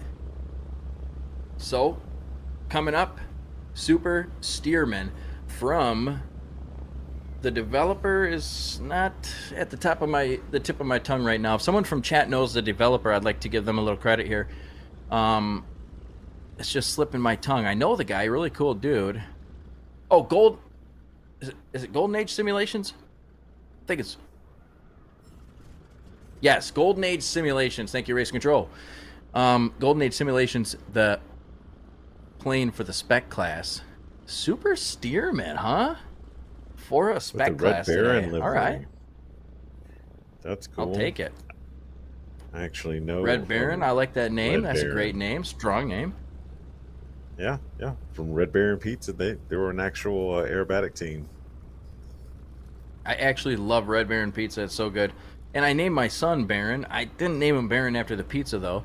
We had a couple names picked out, and when he came out, he literally flew out. I mean, there was no notice. It was just came out of there like a Red Baron out of the sky. So out of the two names we had, we said it's got to be Baron, because the other one wasn't aviation related, So, but like I said, great name, strong name, Red Baron. And so Byron Bowman and MP Troll are going to be the two flyers for the Spec class this week. And Byron, if you didn't know, he goes by the name of Red Baron on the flight simulator. So I don't know if he's going to have extra luck or anything like that. I may be a little superstitious. But I think you're going to see some great competition because of what we saw last round from MP Troll. I didn't see Red Baron fly the 170B today, so he might not have flown. He might be only flying in the Spec class today. Shout out to Red Baron. Shout out to my buddy Tom Womack, who actually flew with the Red Baron aerobatic team. Oh wow, that's pretty cool. Early 90s. Yeah. What did they fly? Did they fly the Steerman? Super Steerman? They flew 4 Steermans. Yep. It's pretty interesting. When the first Steerman came out for the flight simulator for like Golden Age Simulations, they included the actual like military documentation of the like military training they did with it. So we took, back when I was streaming on a regular, we took a bunch of Steermans out and we were like actually doing the maneuvers that were found in the documentation, and it was the real photocopy of the real documentation. So I mean, and you could do everything. You could do all the different maneuvers that they mentioned in the documentation. So the Super Steerman is like a glamorized version, but not even glamorized. I mean, it's like it's a supposedly a better plane, more power, etc., things like that. So Yep. probably going to see some great performance. Now, Cam, what do you know about bi-wings and their? Do they have a little more because there's more wing area?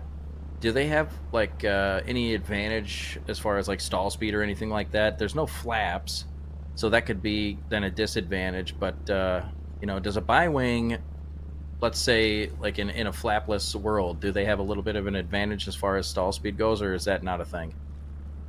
To be honest, I don't have a lot of bi-wing experience. I'm going to say that. Yeah, not a common. Yeah, I mean, well, So we in the had aerobatic world, it was dominated by bi-wing aircraft until like the stronger monowing aircraft. Yeah, they had to come up with composite wings because the G loading and stuff would not, like the single wing would not, as far as like materials that were available at that time, there weren't available, and so you had to have a bi-wing to withstand like the G loading and stuff like that. But interesting now what they can do with with these materials that can sometimes even like 14 Gs they can withstand up to on a single wing, like an extra or something like that. Yeah. Wow, this is nice. So this is the first time that I'm seeing the Super Steerman.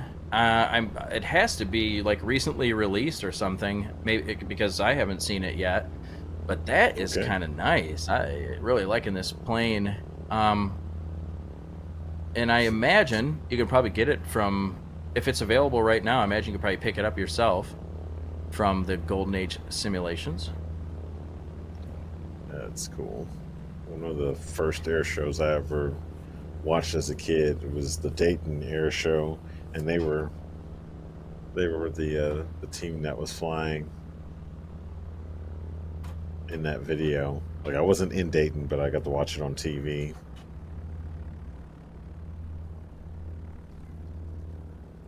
That's pretty And then cool to to see it find on out, TV. oh yeah, and then to find out that one of the guys that is on the field where my champ is, like he flew with them and was in that video. I'm like, oh, okay, that's really cool. And that was the buddy that you were talking about? Yep, Tom Womack. Okay, well, so we did have one of the pilots time out or something similar to that. Wasn't able, so they had to reload, and now we're back into it. So Red Baron, or actually MP Troll, it looks like, rolling up in the MP. Red Baron Golden Age Simulation Super Steerman.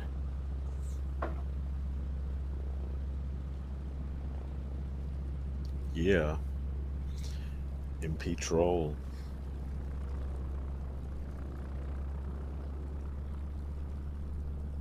It's a good looking airplane. It sounds really good too. I wonder who did the sound for this in the flight simulator. So if you're wondering, the difference between, everybody knows the Steerman, but maybe not many people know the Super Steerman. So the main difference between the Steerman and the Super Steerman is the engine. And so you have a little more power with the Super Steerman. The Super Steerman has a much more powerful engine than the regular Steerman engine. Typically, what's going to be found in a Super Steerman is the Pratt & Whitney R985 radial engine with the 450 horsepower. Now, the original Steerman, the Continental, had a Continental R670, which was only 220 horsepower. So you're seeing, in most cases, over double the horsepower that's going to be available in a Super Steerman, and is probably, I would imagine that the Super Steerman came about, without knowing for sure, I would be willing to bet that it came about because of aerobatic flying. So neat to see it coming in today to a STOL configuration, and not where it's typically used in aerobatics. I love that. I love trying to STOL airplanes that are not typically meant for STOL. It's one of my favorite things to do, to push the limits in the flight simulator as far as I possibly can. Yeah, I wonder where where the Super Steerman really did come from, because it could be from aerobatics. I mean, I would think that it would just be from a more powerful trainer for the Army Air Corps, but honestly, I mean, I Oh, would that's a really imagine. good point too, Cam, because it was an Army trainer back then. Yeah, but I mean, I wonder if we're getting Okay, in the so, T6 territory. well, yeah, right, because that's when like everything changed to like the metal, aircraft, the Texan and things. So I guess really the Super Steerman wasn't a factory produced model like the standard Steerman. Instead, the Super Steerman Okay. refers to the modified engine. So it's actually not, the Super Steerman wasn't actually factory produced. It was modified, and maybe they had some factory modified ones, but it started out as definitely a modification that people were making to Steermans. Okay. Awesome. What And was so that, that's under 200 interesting. feet? There's a sub Ooh, 200 feet takeoff, that sounds great. 138 and 185. So MP Troll with a 138-foot takeoff. Byron MP Troll Bowman. showing Wait, his skills again. Byron Bowman with a little bit longer than that, but still great takeoff. Under 200 feet for a Super Steerman.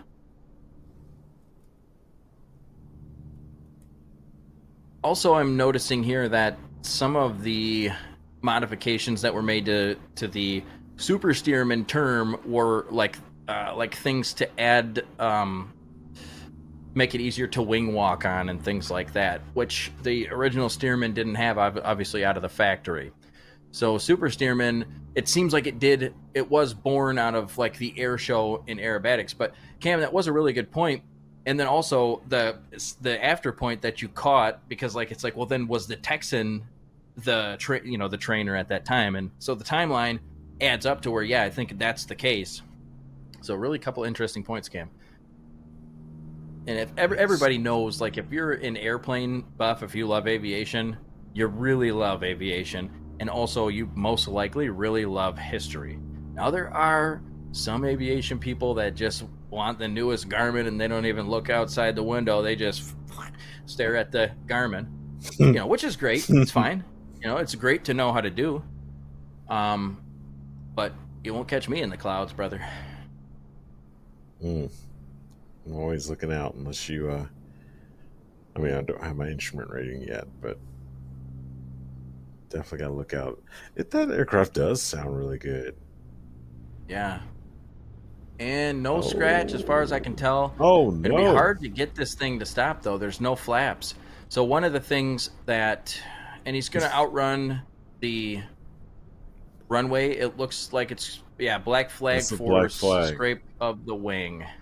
So in Petrol, while there's no pirates involved, there are still black flags that can occur in eSTOL when you scratch your wing on the ground.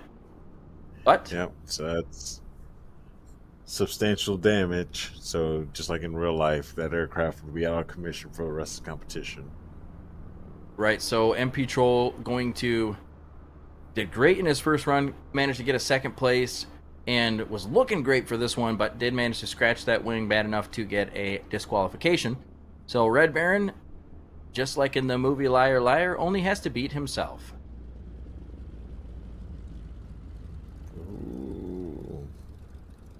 So as long as he doesn't scratch, as long as he stops. But no, great try at MP Troll, man. Great try. And it's unfortunate the wing scratch, but it happens to the best of us, man. I've scratched my wing more times than I can count. They used to call me Scratches back in the day. Scratches. So I think Red Baron has done it. I think he's beat himself. Because Let's see. Well, it looks like they gave MP Troll a score, though. So maybe they didn't give him a black flag. We'll have to look into this. Maybe they let him count. And that's all up to, the judge. So maybe they did let him count. Could have been a miscommunication there. We'll have to check in for it and see ya. But it looks like they're both taxiing back down. So okay. It looks like an executive decision was made that, hey, he might have, Blade Runners on the edge of his wings that don't allow him to get scratched. Who knows? He didn't build his plane. 738 is going to be the number to beat for MP Troll. Yeah. Combined total. It's interesting because I think where they're getting, back before we had the tool that would tell us like rollout distances and stuff past the certain point, which would be the line, there would really be no way to tell where he stopped at. So I'm wondering if, because of the tool that tells us the rollout distance based on GPS location of that line that you see right there, and then also the GPS location of where the plane stops, and if there's no scratch, then where they stop is the number. I'm thinking that's why we have a number there. So that's cool, because before we couldn't do that.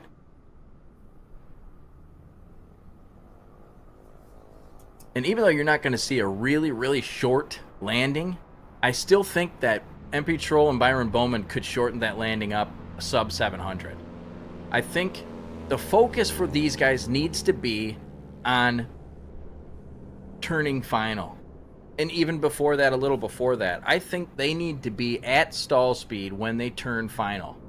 And the way I would do it, I would probably power in, hold back on the stick a bit, power in with a little more power than what you would normally use, and also a little bit of angle of attack.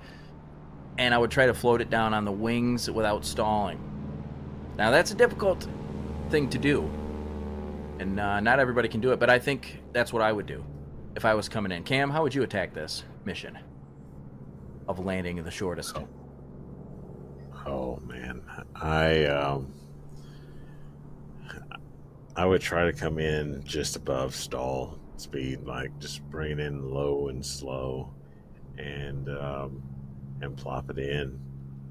Direct as much energy into the ground. Right. So get it like that 5 to 2 feet, and kind of plop her down. They call that the plop and hop. Just hope you don't hop afterwards. So the Super Steerman, we were talking about the Super Steerman earlier, and how did it come about? What was it? Well, we figured out that it wasn't a factory-produced airplane. It was something that people created, which, imagine that, people creating things. It seems to be the theme of humans in general. The goal, though, was to create a Steerman that could be used for more rigorous maneuvers for movie stunts. So they wanted something that, you know, had a little more power, etc., which is typically what you see with planes in that era. You know, you have like the F4F, and then boom, the Hellcat comes out, and they're out climbing the Zero, you know, the Japanese Zero, which was, you know, Japanese Zero. A lot of people think that was the best, you know, fighter plane in World War II. Well, maybe in the very beginning, but come to find out, it was not.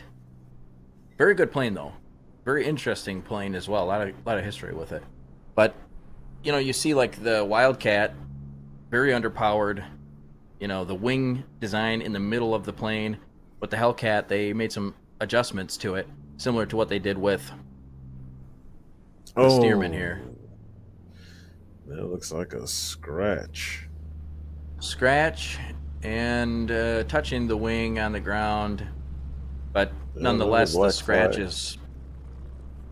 scratch is going to call him out for that round. So MP Troll, while he does get a score for the first round, scratch on the second. All right, here we go. Oh, and I figured out why I didn't think we had a spec class, because all my classes are on the bottom of my spreadsheet where I look at the scoring at, and the spec class was hidden, smaller somehow. Maybe I pulled it over, but now I'm seeing the actual spreadsheet for the spec class. We have a go around.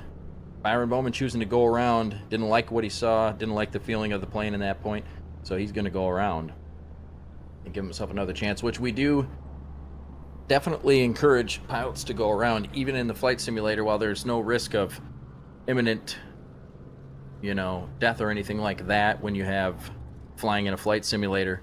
Still, these pilots take it very serious, and Byron Bowman is a pilot in real life, so he's probably going to be taking it even more serious due to his correlation between flight simulator flying and real life flying. Also an A&P mechanic, so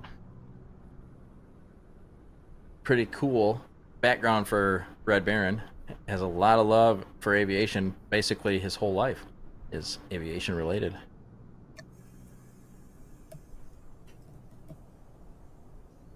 Yeah. And just kind of taken aback here by, yeah, just kind of taken aback here if you listen in to the sounds.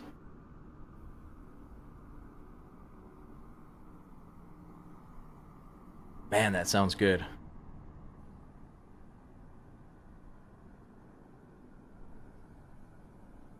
It does really sound good.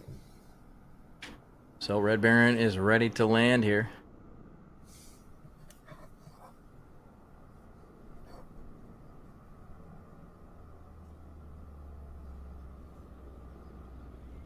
And gives up. Ooh. 100 feet or so, maybe even closer to 150. But gonna be able to get it stopped. Now remember, guys, they're fighting still that same crosswind. Nothing has changed. And this plane is not a plane that was designed off the bat to do STOL. And actually it wasn't ever designed to do STOL. So it's pretty interesting to see these guys trying to land that big old bird in these crosswinds. Super Steerman. So guys, make sure you check out the Golden Age simulations. They have a couple of great planes. They are a classic aircraft developer that have made many aircraft for many of the older flight simulators, but their first two for Microsoft Flight Simulator of the new era, meaning 2020 and 2024. They have the Super Steerman and the Steerman available for you to check them out. So check them out. Great developer, great guy in the developer there at Golden Age Simulations. And everybody, thank you for coming in. End of the event. It looks like I think MP Troll took that one with his first score. All right. So unless I am wrong, congrats to MP Troll. And I've been wrong before, but it looks like I'm right this time. You are correct. Edging Number Byron one. Bowman out by a little bit. 738 to 735. Great competition. Everybody, thank you for coming in. Chat, production team, pilots, Cam. Freaking A, man. You guys make this one of the most exciting experiences and something that I look forward to every single week. So we're going to see you guys back here at the next event. And when is that next event? Well, Ooh. I may have to consult race control for the dates. I've never was good with dates or numbers. But that's it for the Pony Express STOL at St. Joseph, Missouri. And there's the Next schedule, event's guys. gonna Make sure be- you take a... Go ahead, Cam. Oh, I was just going to say next event's going to be June 7th as far as eSTOL goes. Yeah. So next eSTOL event, June 7th. That's going to be Kono at the KONO, and that's the Oregon Trail STOL, which actually pretty interesting.